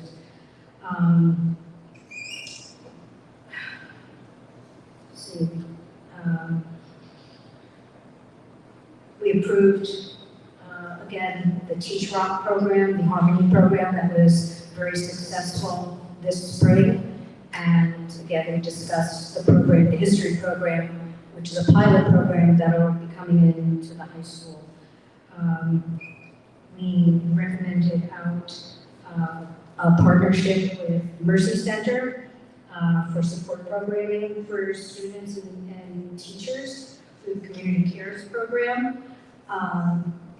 We approved a continuation of the School-Based Healthcare Solutions Network, which is a discretionary grant to the school district for under-resourced school districts. We also approved a partnership with Preferred Behavioral Health of New Jersey, the school-based youth program starting July 1st, 2024, running through 2025 at the high school. It's a program that's operated within the school and works with community resources. All youth are eligible to participate.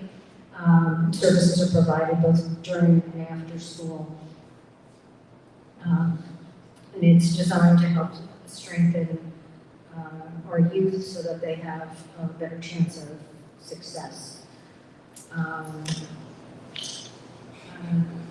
See if there were any. Okay, I think those are the programs that we discussed. All right, buildings and grounds, Mr. Brennan? All right, buildings and grounds met on June 20th. We discussed a few topics, real quick. I just run through. We discussed central office move the week of June 24th, which is this week. Movers started moving central office staff over to MLK. Then we staff will be on the first floor of MLK. We also talked about the soccer field. So update with that. I know everyone has a lot of questions and concerns and ideas. And trust me, I was one of those people.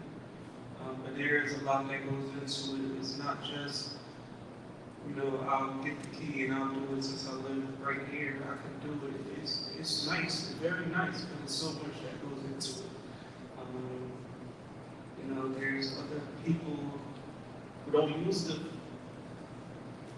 facilities to do what they're used for, what they're supposed to be used for. So other things happen.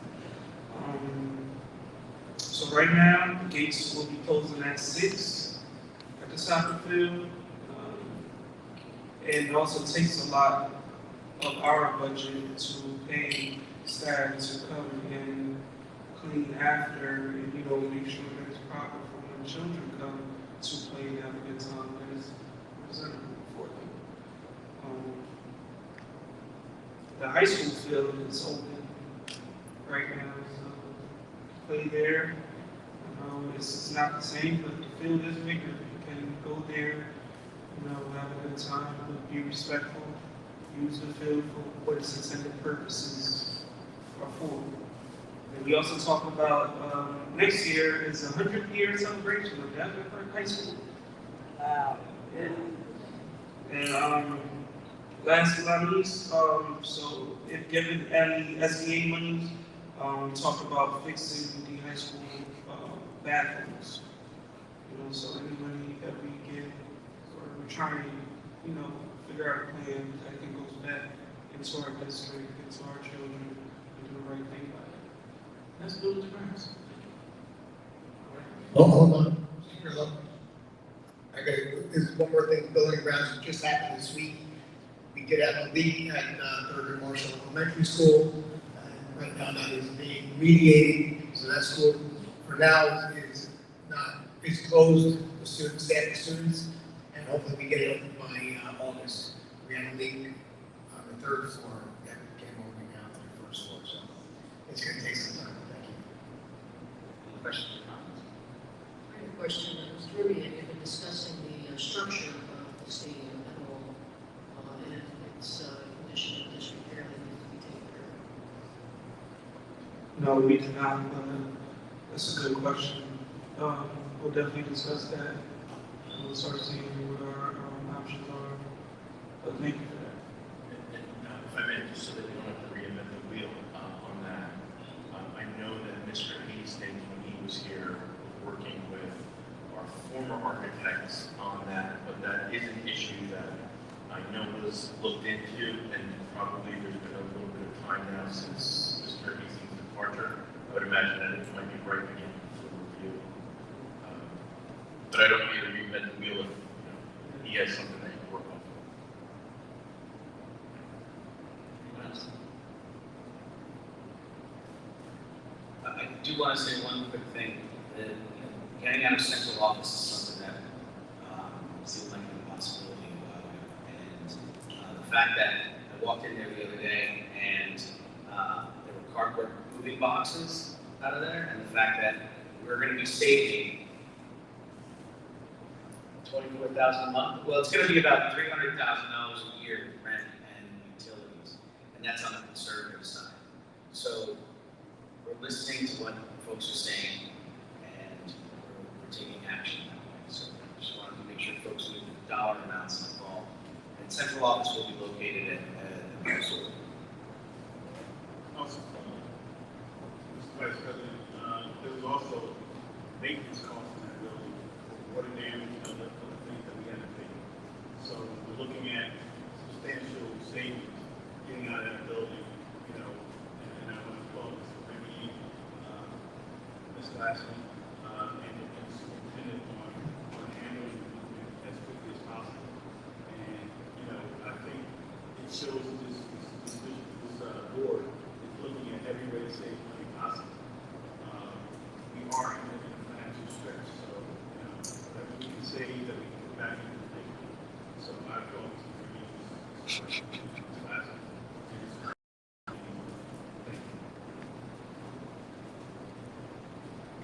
Anyone else? Before we get to the agenda, I just wanted to say something about Saturday. Somebody mentioned about the homeowner association here. I want to thank everybody that came out to that.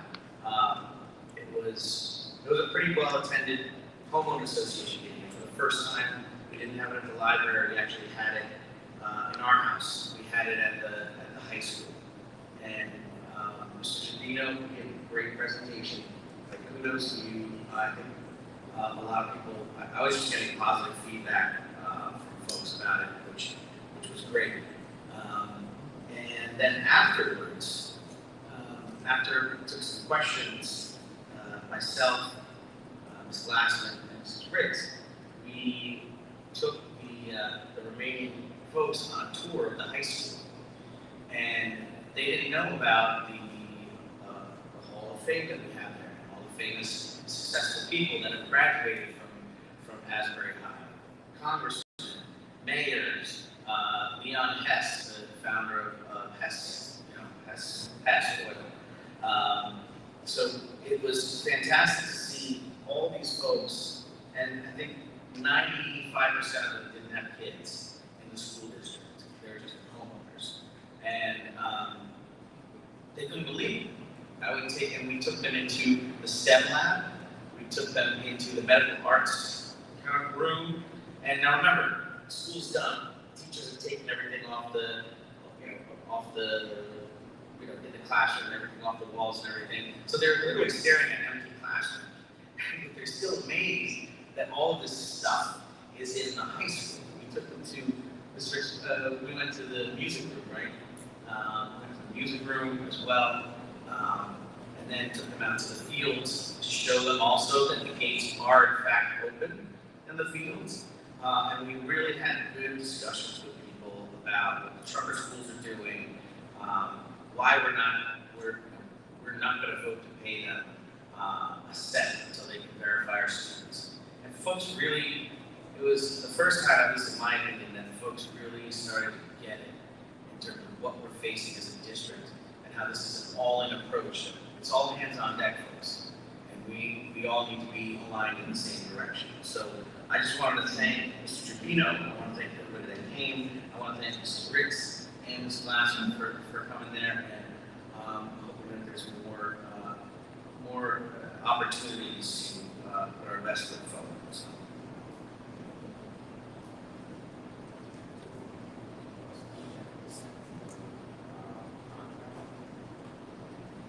So just because I know that there's a few folks waiting in terms of other items on the agenda, I'd like to vote on the entire agenda except for B11 and 1. And so if we can do that, I'll make it. Yeah, let's vote on the entire agenda, but first B, then C, and then we'll go into executive session. We'll come back out to vote on B11. Sound good for everybody? So you're not doing a consent agenda, you're going case by case? Oh, consent. Yeah, just section by section. Consent agenda on B. Yeah.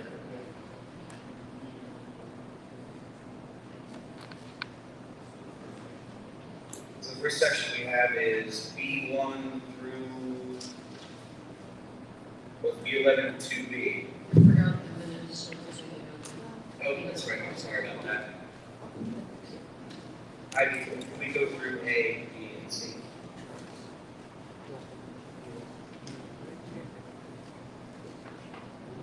Motion for the acceptance of minutes, C2, item 13A. E. Move it. Second.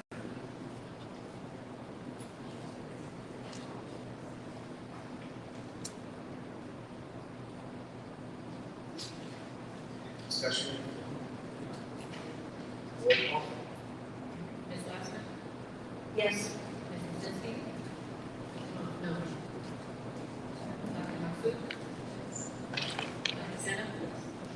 Yes. Mr. Rennie? Yes. Ms. Riggs? I abstain on A, B, C, D, and E. Mr. Rogers? Yes. Mr. Willie? Yes.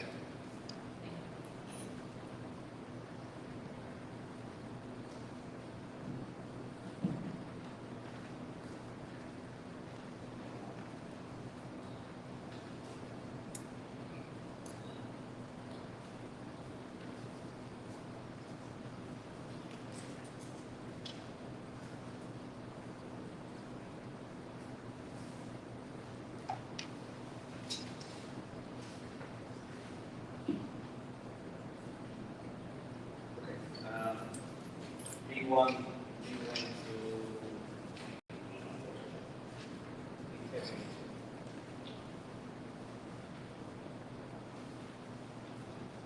so, I'd like to make a motion for the entire B section, except for B11.1. We could take that out now until after executive session. Second. Questions, comments?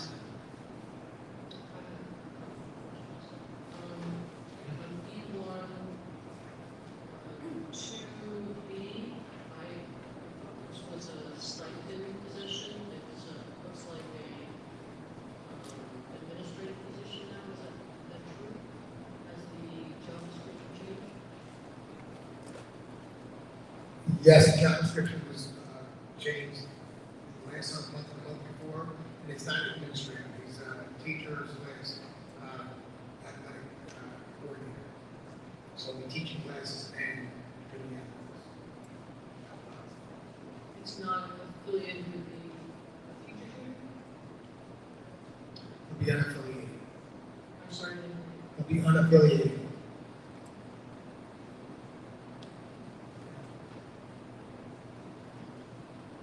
I had a couple of personal meetings.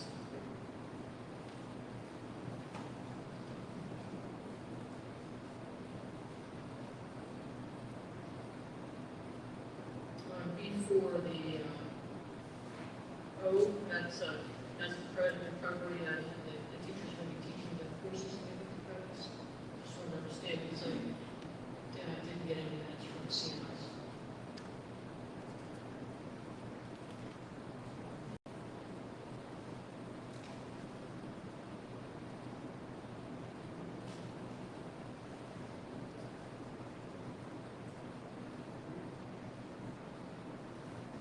Yeah, that's a program we have every summer.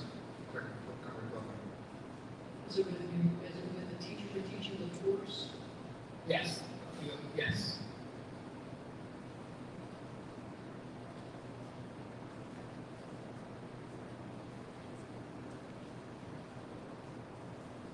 The other question I had, B7, number 9, the new job creations, revisiting of the teaching math science supervisor. I just got the job description because we didn't get attachments the other day, and it doesn't have a certification in biological science or biological science. It didn't teach math, but it doesn't say that the person that is hired in the position has to be certified in the description.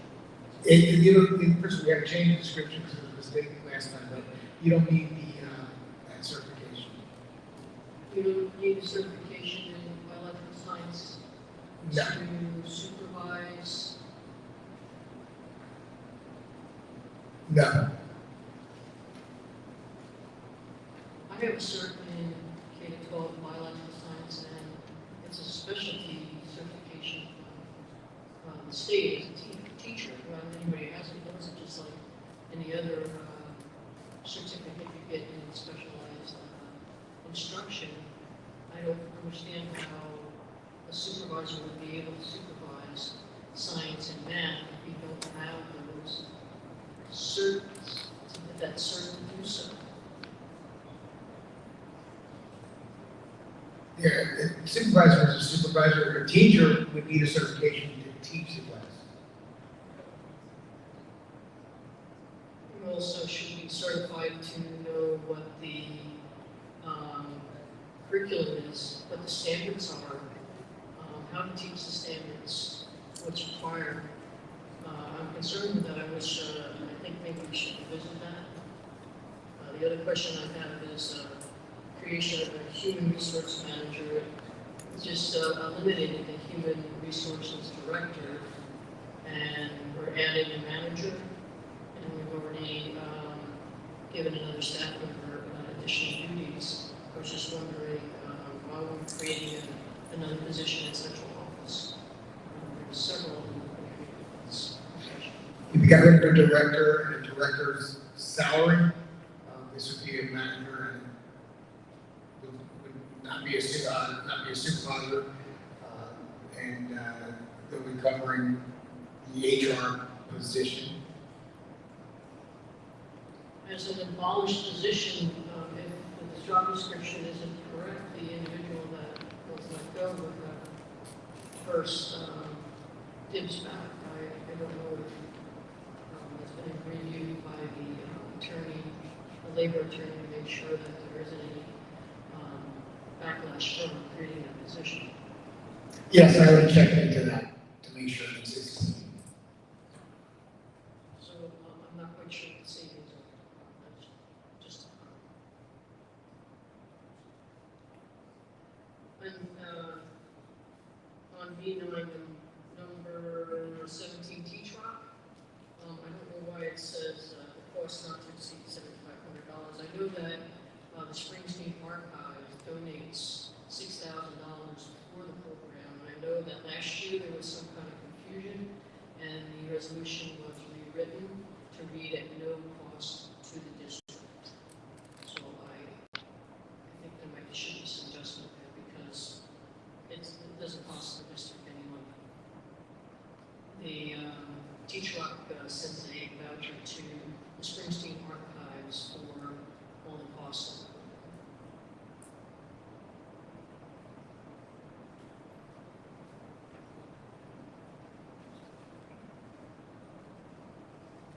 That's on B9. I don't know if you want to revisit that because it is for next year, maybe it updated, so I can vote on it. So I know it's an important program. I remember when we took it back and we said, let's make sure it says no cost to the district.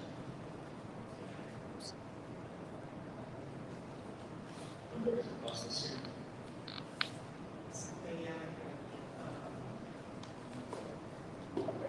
I'm sorry, what did you say?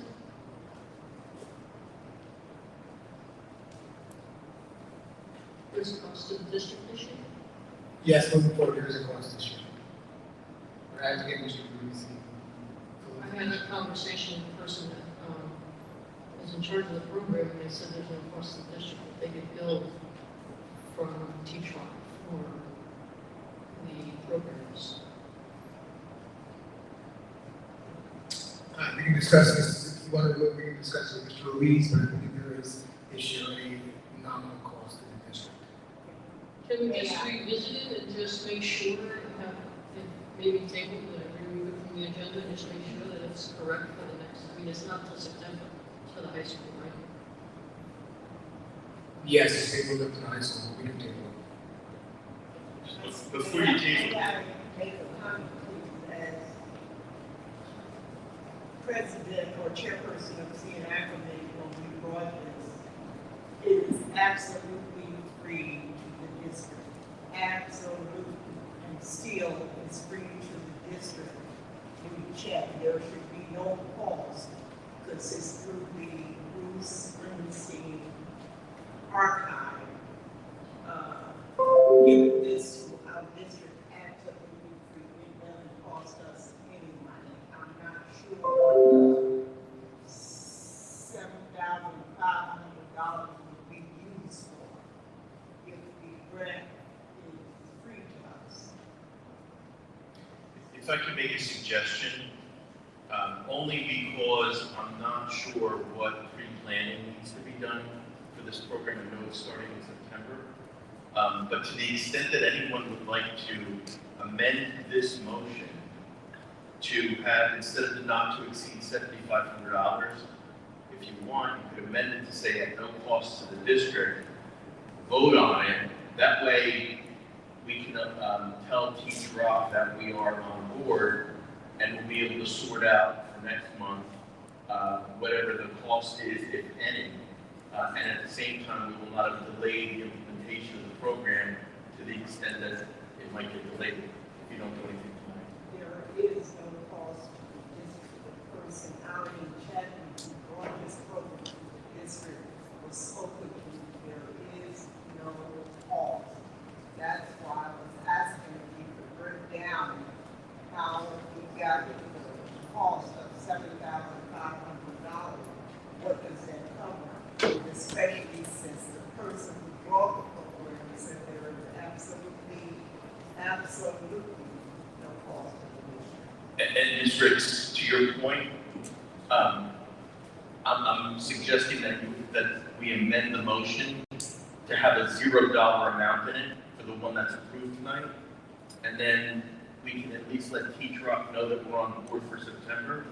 And to the extent they come back to us and say there's a price, then we'll talk about it. But for now, for tonight, you can amend the motion to make it a $0 authorization. But I have a question. If some of us are willing to vote for it at a cost, your motion is otherwise limited to approval only if there's no cost. Correct. And I guess my question is simply because it was free last year. Are you absolutely certain that it doesn't have a cost for 2024-25? This resolution mirrors the one that was first brought to us last year. But I agree with Mr. Weiss, if we say we're going to go with the program and there's a change, we could always change it as the board if there's a cost that has to be given. That way it doesn't Teach Rock pay for the grant for it. So I made a motion, so I'll. Hold on, Mr. Girl, just so you know, last year it was no cost to the district. This year, we had to put it out and get quotes for this program, for a program like this. We had quotes put out, so we had programs similar to this that were coming. So we did have to, it doesn't include the cost this year. Last year, it was free to the district. And actually, I remember sitting at MLK, speaking to someone, they said, listen, we hope we can find us some money, so we want to come back. I'm not sure who you were speaking to, because the person that brought the program said absolutely no cost, so I have no idea who you are negotiating the cost with. Now, if there is some confusion, I suggest you speak to Councilwoman Von Adam Chapman, because she's the one that brought the program and made sure that there was no cost to the district. We had the same confusion last year. I think last year they were trying to do it for 5,000. And once someone spoke directly to Ms. Chapman, then that was removed from the agenda because she said there is no cost to the district. So he's the one to speak to. I have no idea. She's in charge of the Springs. Yeah, I have no idea who you are speaking to. The charge is I coming didn't have any person that doesn't need to have this discussion with. There is no cost to the district. The charge that you see on here is utilizing the rest of our ESSER funds for social emotional learning, and it's going to cover the programs and materials to continue the program. So these are the federal ESSER funds. How are you working here in the teach work? I don't understand. The administrative assistant says she has the documents that she can provide as to what the cost is going to be for next year. Is it, can we just do what Mr. White suggested and then just have a discussion about it? Just make sure that in the application, because it might be two different resolutions, not teach rock. The last thing we want to do is compete this program. So, thank you. I reviewed the agenda, when I saw there was a cost for teach rock, it was federal funds. I specifically asked quotation for receiving any other companies that provide this service. The answer was yes. So there's definitely a cost to this program for the coming school year. Whether it was free last year, I think there's a cost this year. I don't know who you are talking to, who you are negotiating with, but I can assure you, the person who brought the program said there is no cost this year. That is Ali Check. And most of us board members know her. And she would not mislead us, especially since she brought the program to her. Again, if you tell me the person that you negotiated with, so maybe I can speak to her about that person. So it's from the ESSER funds. That's what it's not I'm not talking about the job, I'm talking about why we in charge for a free program. Well, it is, we included in the resolution. So The program was never free. There was a grant from the Springsteen Archives to pay the cost of the program last year. That's what I. There was a discussion, and there was a discussion that day at the kickoff of this program that there were sufficient ESSER funds to be able to pay for it next year, which means this forthcoming year. That's news to me. It was, That's news to me, and I just recently spoke to Ms. Cat. we can get all straightened out. I mean, it'll take a little month. I mean, they can move forward and we can figure out what the other funds are. Can we amend? That was only amended to, at no cost to the district, and then go back and activate, we have to go back and add it to the resolution. Let's just do this so we can move on.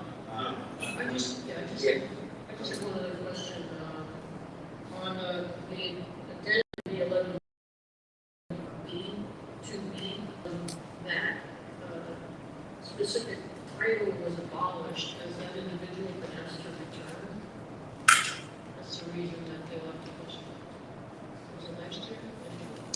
It was the, I'm sorry, I didn't do that. It was the district community, that one was abolished. This is the one that's funded through the early childhood fund. So she would be working, even though it says district-wide. But it says district-wide. I don't know why that service is right out there, but she 100% being funded by the early childhood department. But if it's district-wide, that's the position that she had, it might be an issue.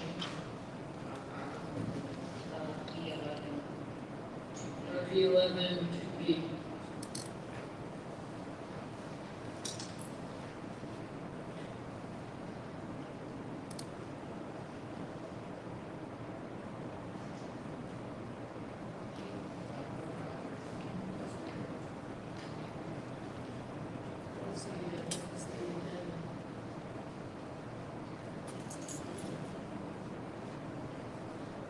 It looks like it's for next year, and I somewhat during the summer, but maybe revisit it just to make sure.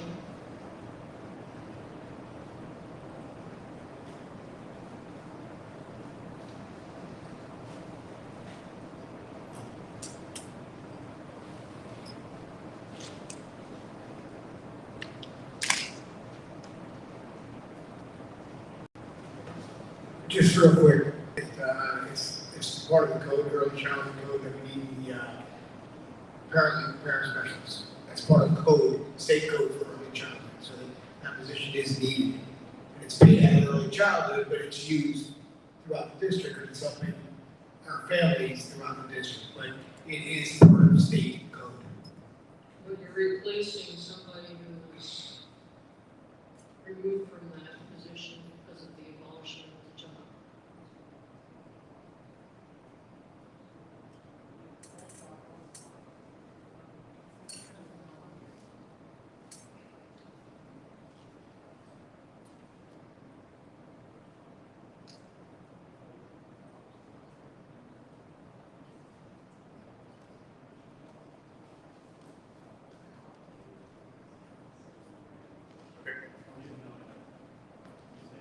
All right.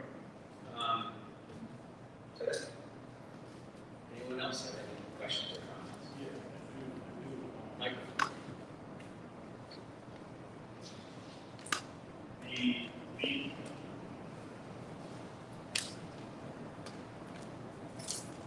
B7, number 9, the human resource management. Mrs. Camino, can you tell us what the difference in salary are from the director to manager?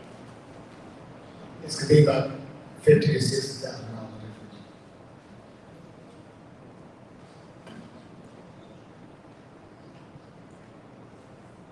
And the additional salary for the HR coordinator that was created, what was that? Not that.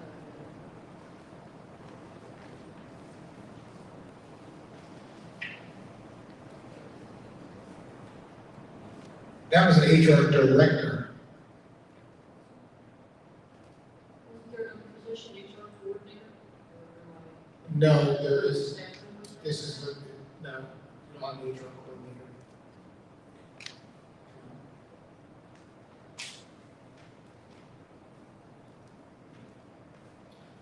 All right. Anyone else?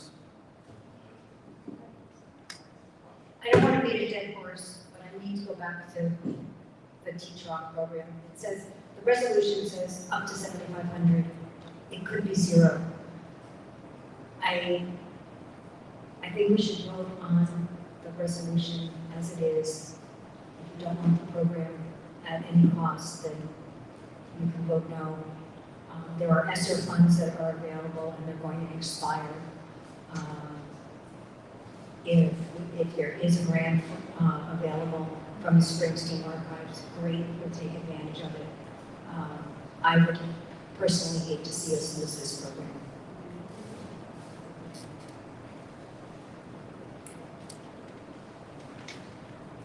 I have a question. If we table it, is there a possibility of using it? Figure out about the costs? Because it's not till.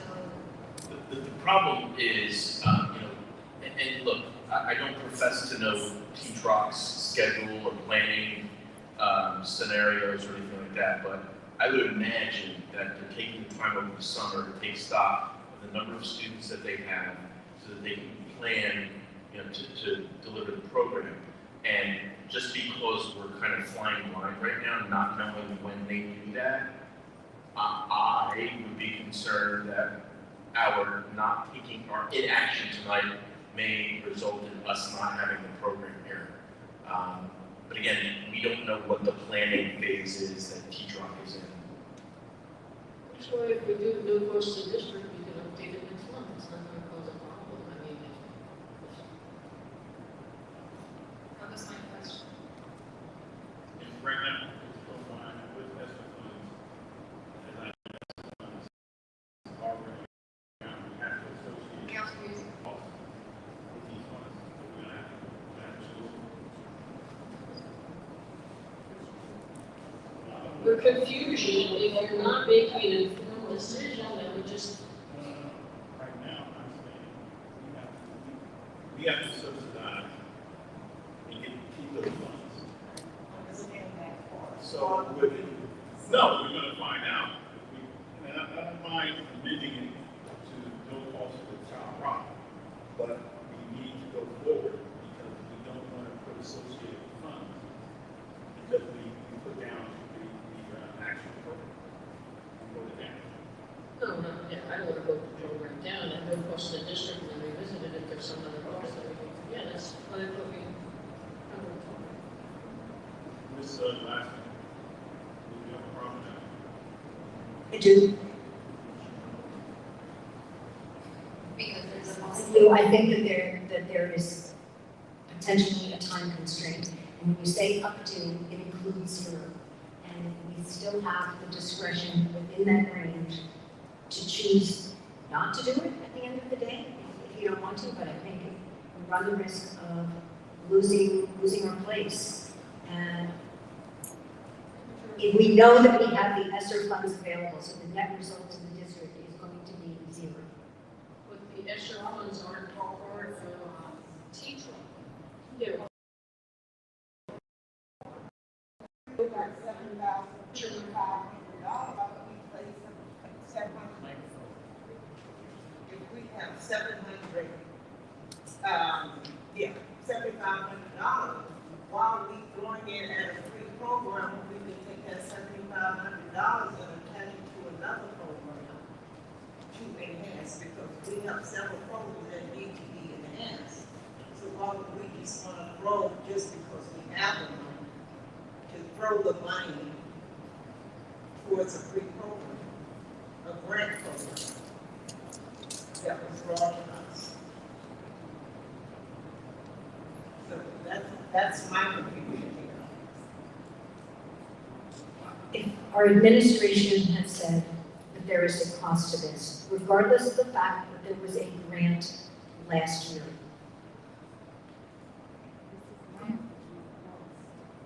All right. Can we get a roll call, please?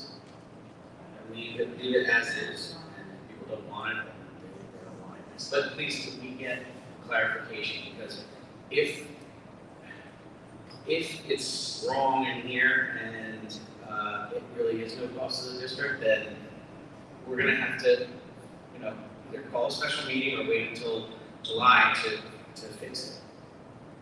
But up to, I don't see how it's wrong, Joe, up to 7,500 includes zero. Right, no, that's what I'm saying, let's just vote on it as is, and if we see that there's a mistake, we'll correct the mistake next meeting.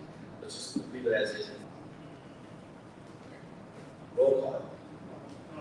No, there's more, oh, absolutely. I noticed a couple of months ago,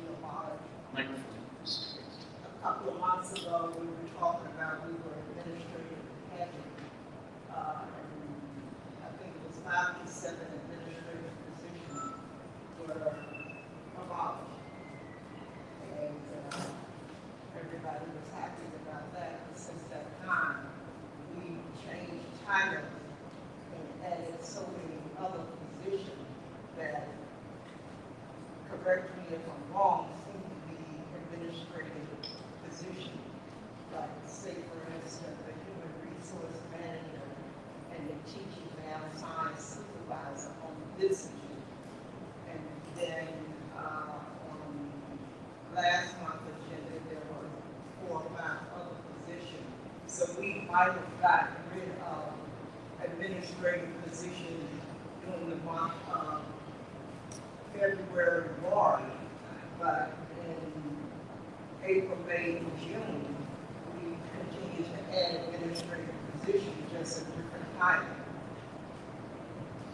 Okay, so yes, we cut administrative positions to the fiscal responsibility. I cut over $1 million in administrative costs. The cost of the district now is about $265,000. So there's a huge difference in cost, and I'm being financially responsible. Well,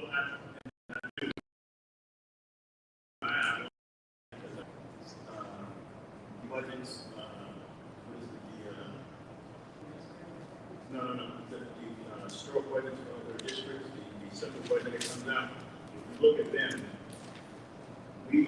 we're the smallest district, and I've looked at quite a few of them. You've never had, other districts don't have even HR director. They don't have a special education director. But by law, I believe we have to have a special education supervisor. There has to be somebody that oversees that. So when you switch from, and that would cost. If I'm going to go out, I'm just going to say I'm going to hire a supervisor, special education director, I'm spending an extra $50,000, $60,000 for a position that I don't have to. That is saving district money. By state law, we don't have to adjust to having a director. And this is, I can actually pull up stuff 4 years ago. I can send it to anybody on this board. I pulled up districts of our same size and our administrative costs for Asbury County. And we have positions that no one else of districts of the same size has. So these are things that we have to look at. But by law, also we have to have a person in responsibility. And if we're not looking at a special education director, we do know we have an allocation, a large special need, and we need a special education supervisor. So we saved $60,000 to $70,000. And you have what's that also? Well, I think it's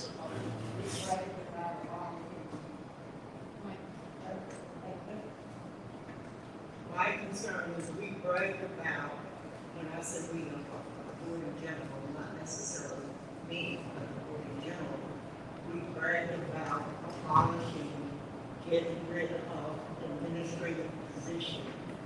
My concern is we did get rid of administrative positions, but we brought a whole bunch back. We are still administrative heavy. no. If you look at our agenda, a person sitting in the audience might not know, but if you look at our agenda, you see all the title changes, and they are still administrative. We are just as administrative heavy as we started out. Now, these administrative, because you change the title, might not be making as much money as the ones that you get reduction in force or the abolishment. They might not be making as much, but we still have a heavy administrative load. That is my concern. So now, right I now, don't know how we will play back on top heavy administrators if we continue to add no, administrators. because yes, right now, if we still have to have oversight of that area. That's not my concern. My discussion is what we said. Exactly, right now. We had at the time, we knew we had to have somebody oversee. We knew that. So yeah, so we did at a cheaper cost. That doesn't matter. The problem was, we used the terminology administrative heavy training. So Are we still administrative heavy?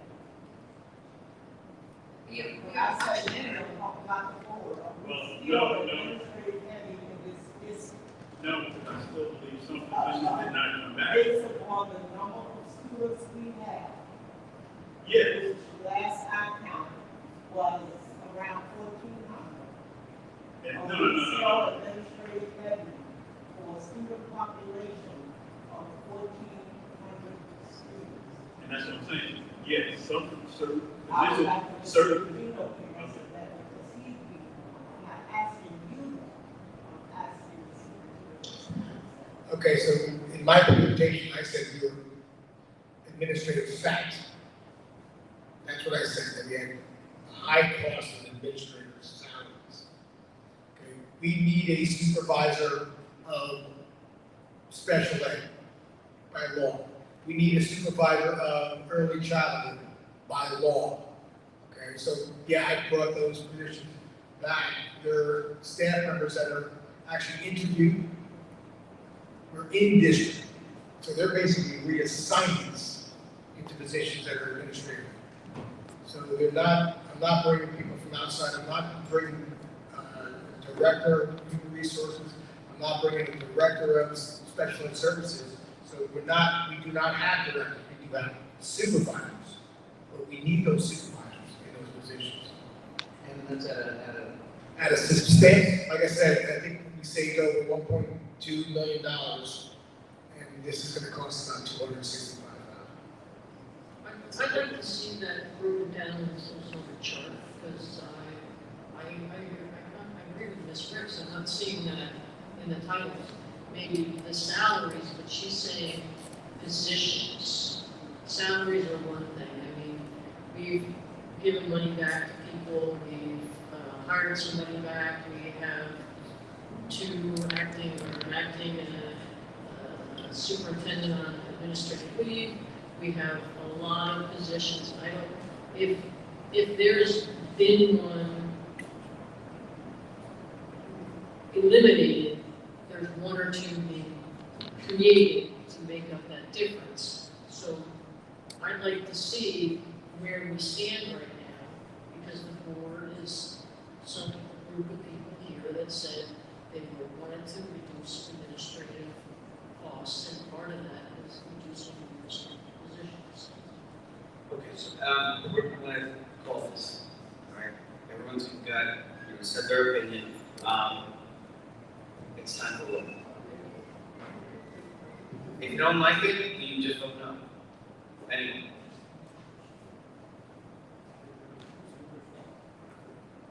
Roll call, please. Ms. Larson? Yes, as to all of the,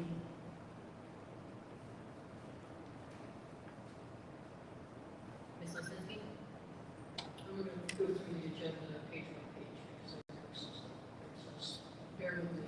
I'm going to vote no on 1A, 2A, and B. What page?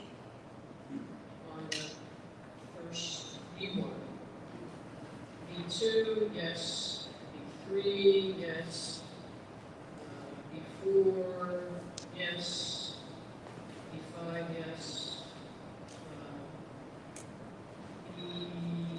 B6 for no.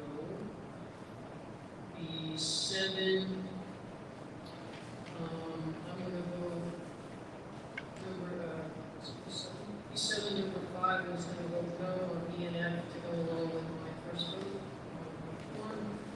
B7, I didn't get the attachments till today, so number 7, I'm abstaining. I'm gonna vote no on B7, 9, 8, and B. Yes on B8. I'm going reluctantly on B9.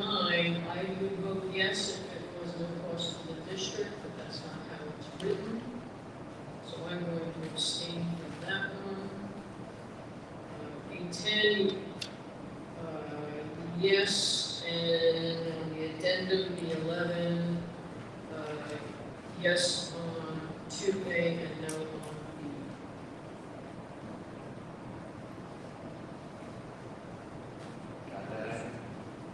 I have no to B1, A, 2A, and B. Yes to Hold B.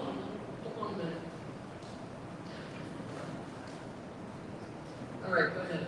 Sorry. No to B1A, 2A, and B. Yes.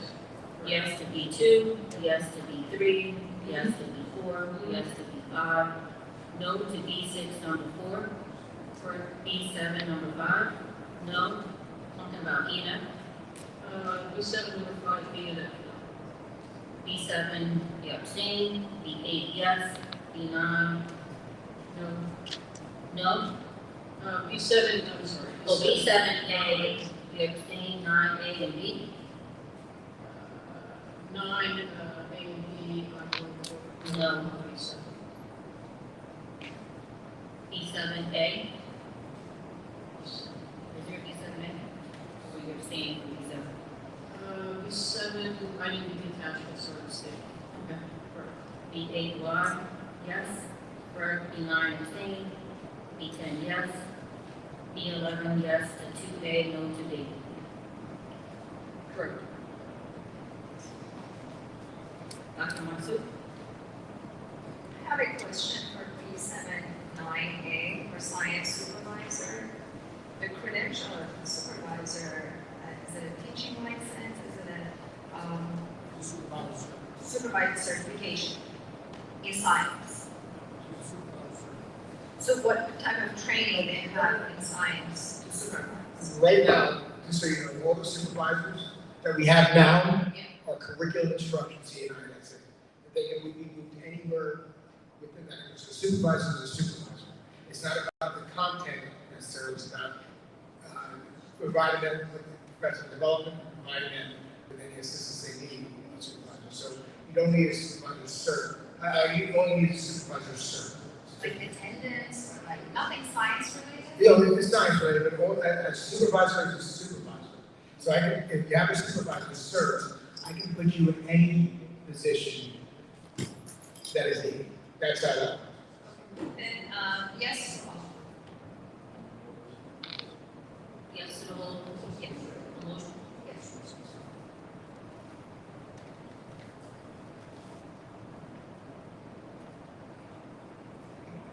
Dr. Penna?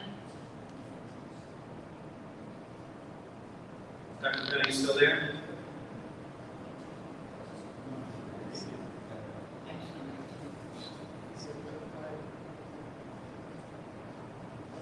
Mr. Reddy? Can you hear me? Yes. Yes to all. Thank you. Mr. Reddy? Yes to everything that said B6 for.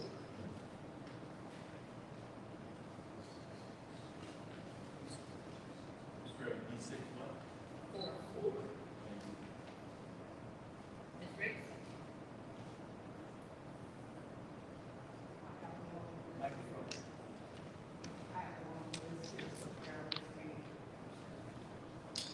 I am abstaining from 1A, page B1, abstaining from 2A, B1, abstaining from 2B, B1, abstaining from number 2 on B4, abstaining from D, E, F on B5. I'm voting no on 9, A, and B. I am abstaining from, that's it.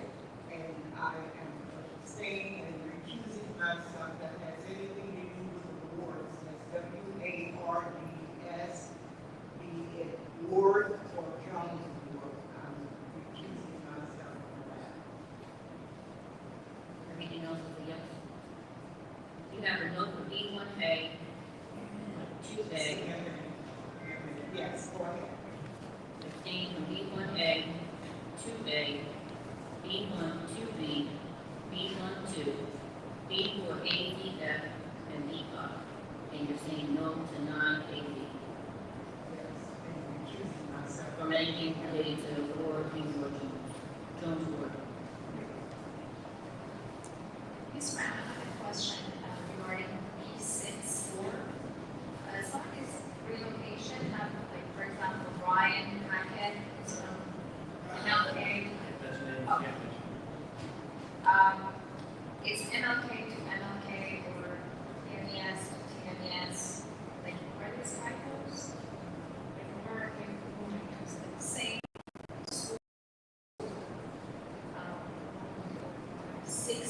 06, school counselor position, and elementary teacher. It said it's a correction from last month's agenda, but that's why I promise. See, those are actually some correction update from May 23rd agenda. Mr. Rogers? I'm also voting no on 17 to 12, unless the adjustment is made. Can you give me page number 9? That one is number 17, page, I'm sorry, B9. Yes, number 17, page B9. I'm voting no on that unless adjustments are made.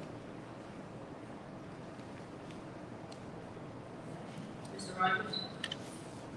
Yes, on everything except for abstain from B6. B6, number 4, abstain? Mr. Grillo? Yes, to everything. Thank you.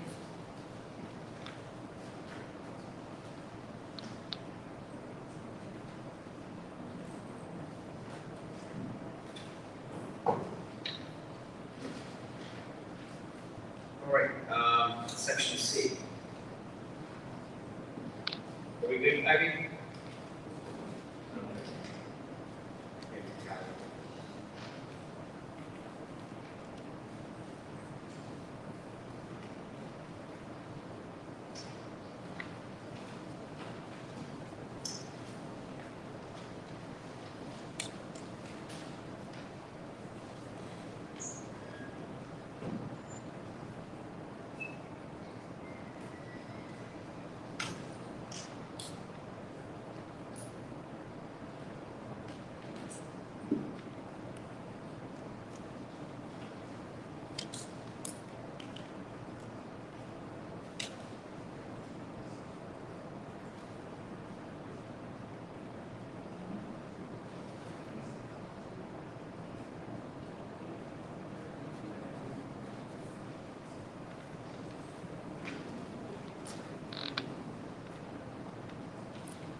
Okay, Ivy, where are we at? Still calculating? Okay.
have everybody's attention, please? Item 4, page B6, the vote was 4 in favor, 3 against, and 1 abstention. The vote passed in the majority of those present at the meeting. I'm sorry, could you speak a little louder? Didn't know what you said. Item number 4 on page B6 had 4 in favor, 3 against, 1 abstention. It needed a majority of those present to pass, so that the motion failed. Because of the transfers being needed for the opening of the school year, otherwise it would be chaos because of the team. I'm going to override the Board of Education on this matter and approve item number 4 to 24-25 school year staff assignments and transfers. And in fact, some of these are corrections from prior board meetings, in fact, so they did pass at a prior board meeting, the ones that have the asterisks. So I am overriding the Board of Education on this matter and approving this item.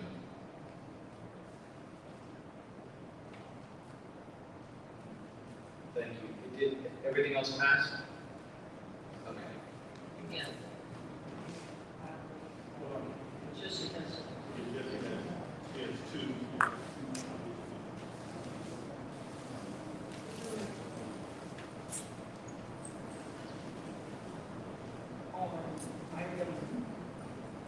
On page B11, item B, I would like clarity on this because you're having, she's replacing Lizdare Boston. And Lizdare Boston did not resign, nor was she fired. Her position was abolished. So unless I can get clarity. No, she was not renewed. She was not renewed. Oh, who decided that? She was not renewed before the previous superintendent actually decided that. I'm going to change my vote to no. That's B11, page B. Ms. Riggs, is it B11, item 2B? Item 2B, yes.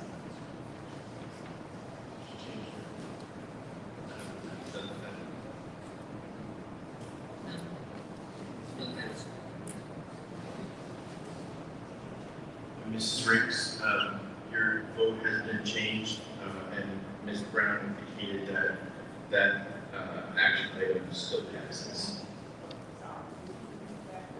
Your change in vote was noted. Ms. Brown reported that change of vote, and despite your change of vote, the action still passes on B11 2B.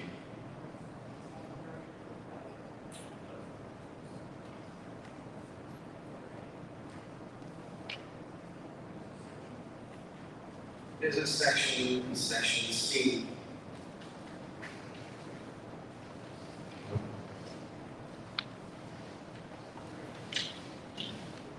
So this is the one that also has all the facility fee waiver requests.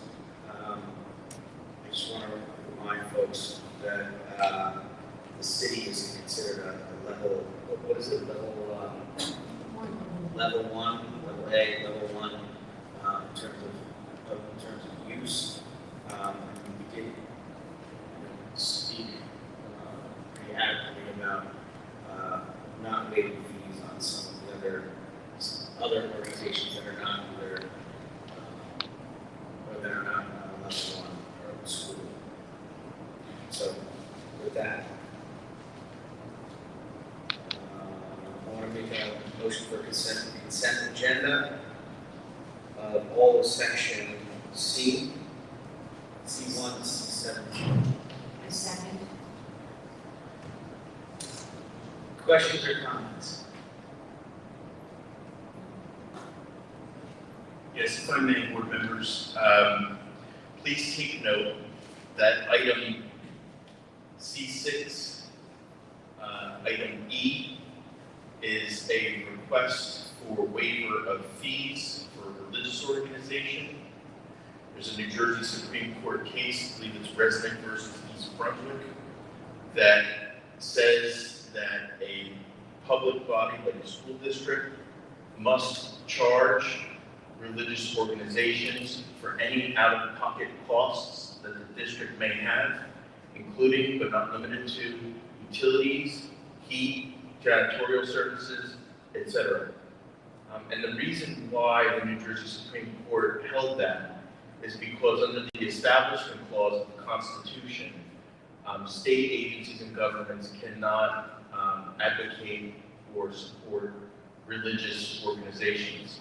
And the Supreme Court of New Jersey determined that a waiver of fees for a religious organization is essentially the same as a donation, if you will, to the religious organization. And so we're not allowed to waive fees for a religious organization. Another question. Bill, you said, I understand the school district, but what about the mayor, wellness committee? That's a city committee. Yes, that's the city, yes. All right. Yes. I do want to say that I got the update on the amount of money that we received for the 40% from the cuts, and I appreciate the attention the legislators are giving to our district. Not that they have ignored us before, but we do need a little bit more help. I want to know what the board and the administration are going to be doing going forward budgetively and programmatically so that we can plan for the future, because I haven't heard any plans. I know we've spoken about it over the years, but never saw anything, so I didn't know if there was something in progress. Because I'm not involved in communication, so that's just what I'm No, it's okay. I can answer this. Just because, so it's now that budget season is kind of almost done. Hopefully Friday. This gives us a year to advocate for the change in school funding. It's something that the legislators have now taken seriously. Unfortunately, it took the suburbs to start complaining for them to pay attention. Luckily, we've got really great legislators that have been wanting to get some space in terms of time to get to work on this, because as it stands right now, the formula is obviously flawed, and where it's supposed to save Asbury, districts like Asbury Park, it's hurt us tremendously. So at least from my point of view and from what I've heard from the senator, the assemblywoman, and their staff, this will, the big kind of enchilada this year is going to be the funding for the state funding. I'm really hoping that they get to work on it right away, rest for one day and get back to work on this. I know this budget is really tough on them. So on all the legislators. I did have a question on C49A replacements, but not so much C4 but C5. I see we have a lot of vocational placements this year, and as I looked over it, it's probably over 20. I have one question and one statement. There's several academy charter school students that are going for, I don't know if it's full day or half day. Is this going to be prorated because funds are coming out of our district for the full day at charter school? Has anybody looked into whether those children, or the cost of those children, that tuition will be prorated because they are going to be going either part-time or full-time to vocations? That's a question. I mean, that's something to look into if indeed that's something that would be considered. The not last like 13 months or a whole year, if it is a happy program. Yeah, well, we're paying full tuition to the charter school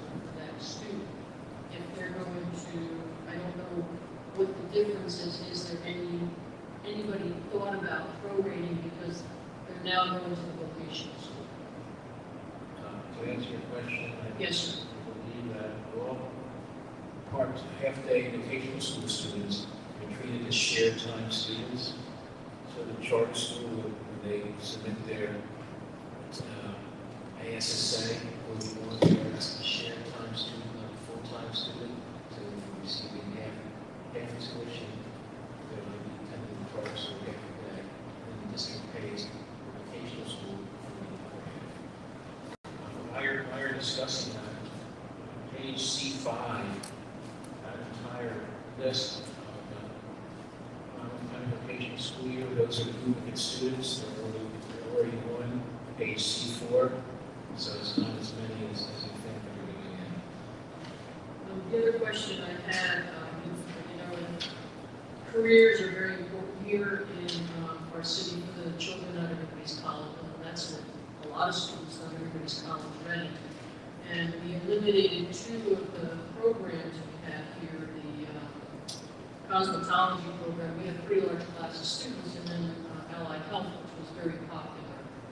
I see that, well, of course, vocational schools only have limited amount of seats. So you only have 3 students that took cosmetology this year that are going to a vocational school. So I know as a district we're trying to increase enrollment by enticing students here, by eliminating 2 programs that brought students here. We still have the Dream Academy, which brings students in from even the charter schools, but we lost 2 magnets that can bring students in. I kind of see this as the opposite of what our goal is to bring students here by sending them out to vocational schools, which only have limited seating. And there's only a certain amount of kids that would never be able to go there. So that was just a comment. Okay, roll call.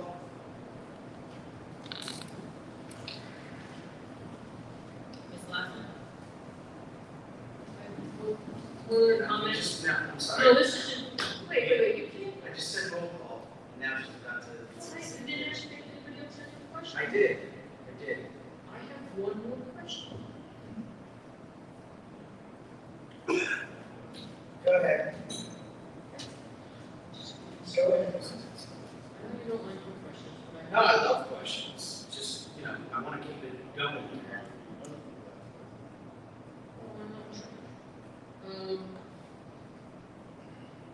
There's another, okay, now I lost my spot. There's another agenda item on the business agenda for accounting. We've had an accountant, we pay an accountant $20,000 a year every year because we don't have accounting, so somebody who has accounting background in the business office since, what's a gentleman's name, so we've been hiring an accountant every year. You're going to, as I see the budget, hire an assistant business administrator, which we do need at the business office, no doubt. Could you rewrite the job description for an assistant business administrator to make sure they have accounting experience and save the $20,000 for an accountant that we hire outside the district? I thought that was a constructive question and suggestion, and I wanted to make sure I made it during the meeting. I'm sorry, I held everybody up. I'm not sorry. No, thank you. To answer your question,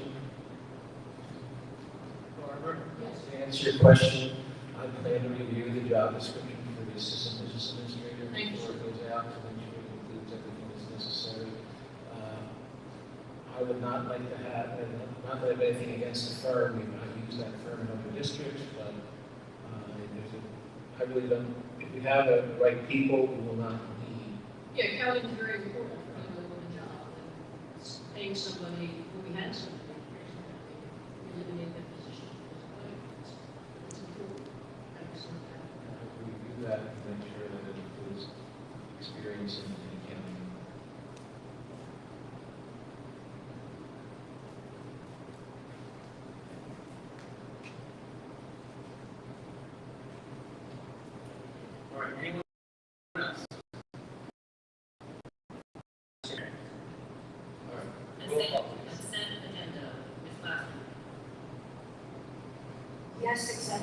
following. On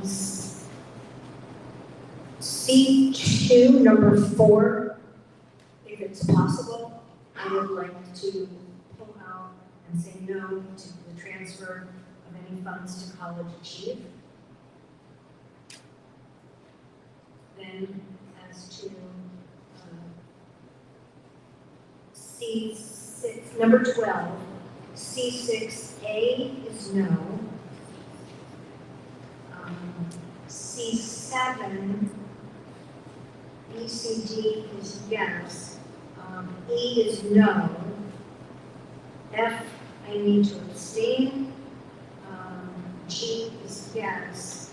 And on C, 16, number 42, no.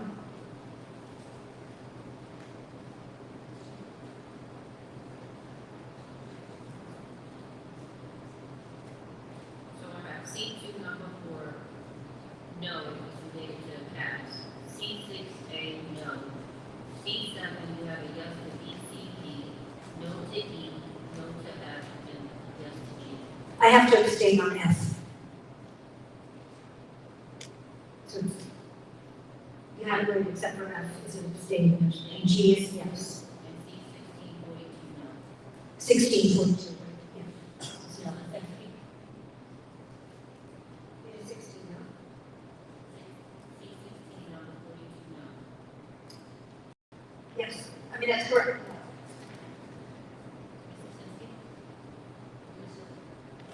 It's hard when I don't have the papers in my file.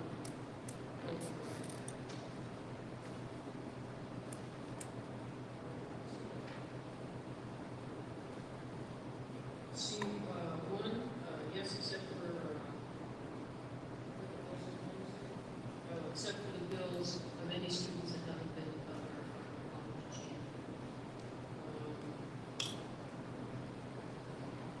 C3, yes, except number 7, no. C4, yes. C5, yes. C6, abstain on number 11, I didn't see the attachments until tonight. Number 12, A, the youth baseball, no. Halloween, waive of fees, B, yes, C, yes, D, yes. No on E, F, yes, G, yes. I'm sorry, repeat that. C7, I'm voting no on the fee waiver for the baseball and the church. I think that's C6 on paper. Yeah. All right, number 12, the fee waiver for youth baseball, no. The cities, yes. Yes on two alliance funds, et cetera, numbers right here, yes on the grant funds.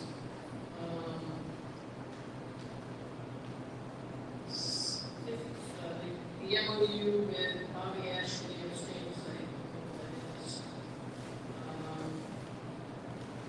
Genesis SIS support, no, we have a data manager, so no.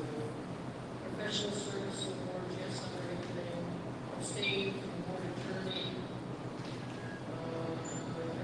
Everything is yes. Capital reserves, everything else after that. Tax annuity. The accounting services, I'm going to vote no because of my comment. Curriculum, yes. Other documents, yes. The emergency management plan, I did not see it. I haven't seen updated copy. I'm going to abstain from that. Yes. Yes, everything else I'll vote yes on. I don't want to move everybody out. I'm going to vote no on the substandard facilities review. I think we should get rid of those chairs. And that's it. If that makes sense.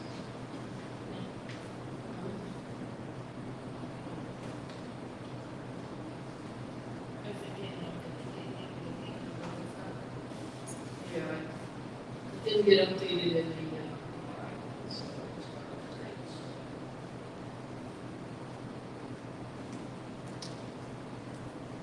Is it possible to hold up a paper copy and just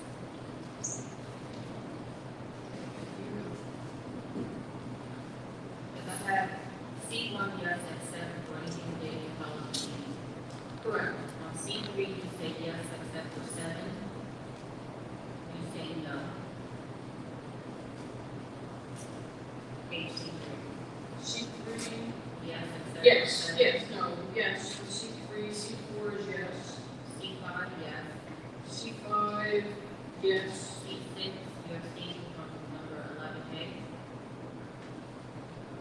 10A, on C6 and 12, E, abstain. number E, I guess it is, the church. What's number 12A? Where's 12A? No, it must have been, it's 11 now. The new agenda is 11A and 11E.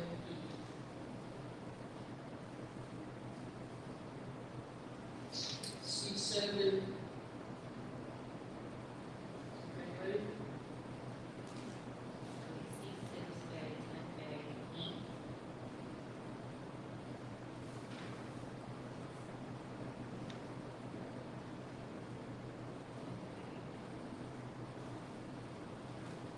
You're abstaining from 10A. Yes to B. Yes to C. Yes to D. 10A is a no, yes to B, C, D, E is a no, F is a yes. Thank you. C7, you ready? Yes. G is a yes, insurance fund number 11 is a yes, 12 is a yes. 13 abstain, 14 no, 15 yes.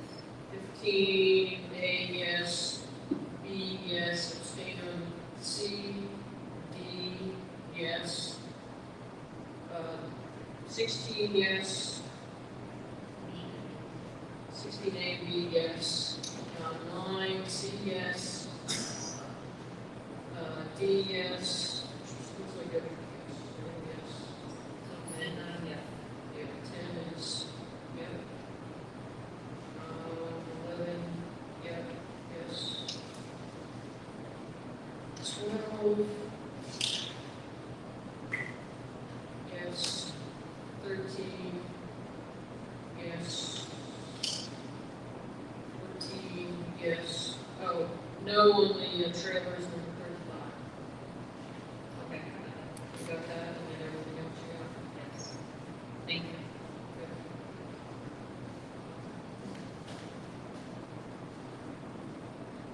Dr. Mansur? Yes, everything. No to C5. Consultant director agreement.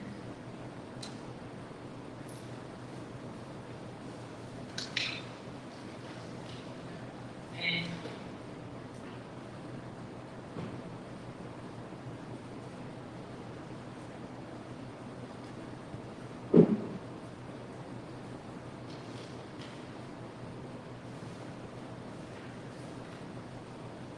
No to 1642.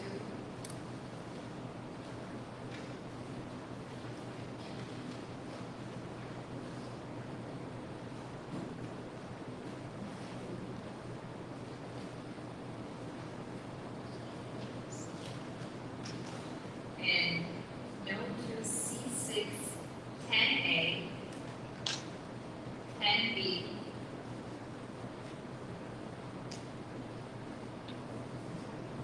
and abstain on C6, 10D. yes to everything except for C2, number 5, C6, number 10A, 10B, no, and no to C16, number 42, and you abstain from C6, number 10E. Yes. Dr. Penna? Can you hear me? Yes. Okay. No to C2 number 4, anything to do with college achieve. C6, 10A, no. 10B, no. And no on C16, number 42. Yes on everything else. No to C2 related to caps, no to C6, 10A, 10B, and no to C16, number 42. That's right, thanks. Thank you. Mr. Rennie? No to C14, C25, C6, 10A, and E. E or B? E. And 616, 42. Yes, everything else.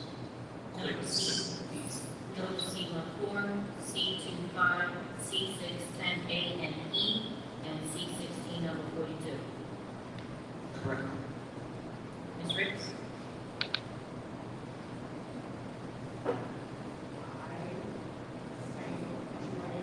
Mike, please. I abstain from C1, A, B, C, D.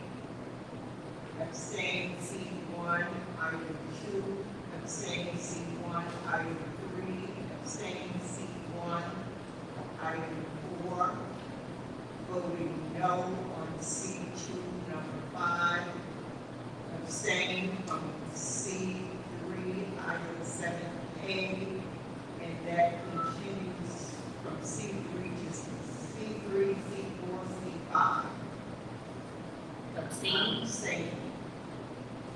I'm voting no on C2, number 5.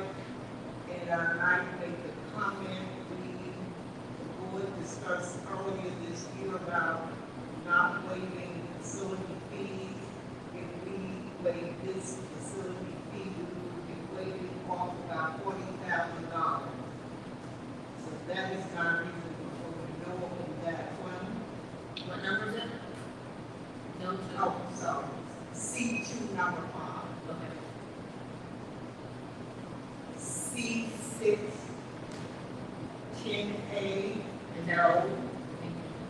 C6, 10E, no. C7, 14, no. C8, 15, no. C10, 18, abstain. C10, 19, abstain. C12, 27, abstain. C14, item 23, abstain. C15, item 39, abstain. And on C11, number 25, abstain. And I recuse myself of anything that have to do with the boards.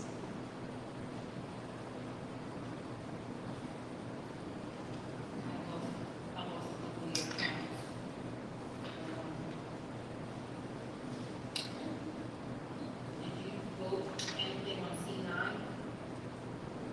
Say that again. Page C9.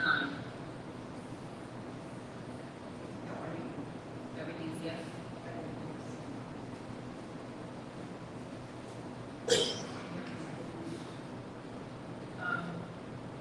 Right. You start on C1, A, B, C, D. C1, abstain from 2, 3, 4. No on C2, number 5. You abstain from C3,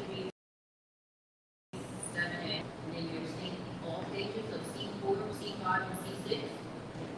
Not C65. Okay.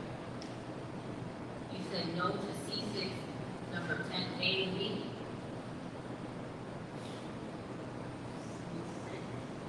10A and B. Or A and B. C2,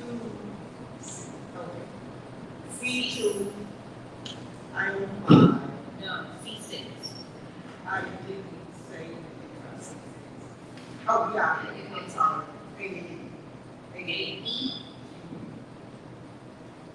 that's a waiting facility.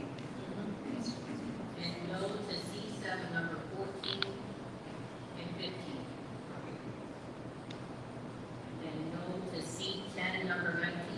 Abstain from 18, 19 abstain, 27 abstain, 23 abstain, 39 abstain, and 25 abstain. 18 abstain. 19 abstain. Yes. 23. 33.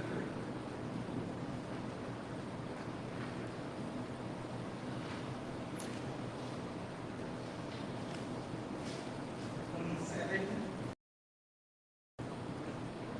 33, 39, and C11, 25.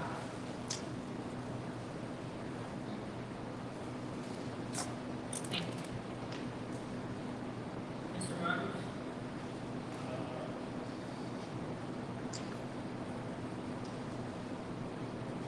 C1, A, anything given,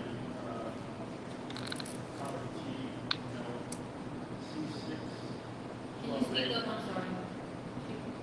C1, A, anything dealing with college T, no. C6, 12A, no. C6, 12. A, yeah, no. C7E, no. And C7E, 44.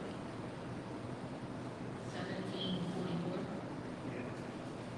So I no C1A related to tax, no C6 12A, no C7E, C17 44. It's not the same. It's not the same. It's an addition, right? 42. 42. Okay. So it's C16 42.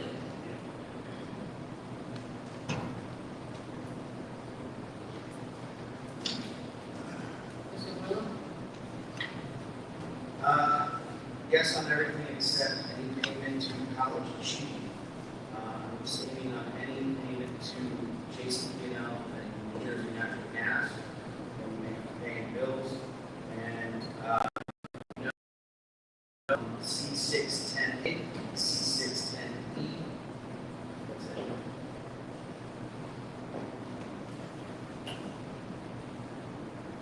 Thank you. Mr. Brown, I just have one change at the pages. Just one, right, we're gonna go no on C2 and 5.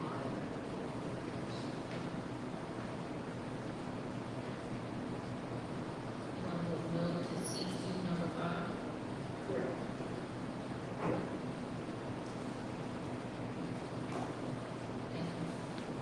Excuse me, Ms. Brown. Yes. I think you probably misheard me because when you repeated it, I think you might have said it and it wasn't there coming through. On C6, I wanted to vote yes on C610B and no on C610E. E as in Edward? Yes.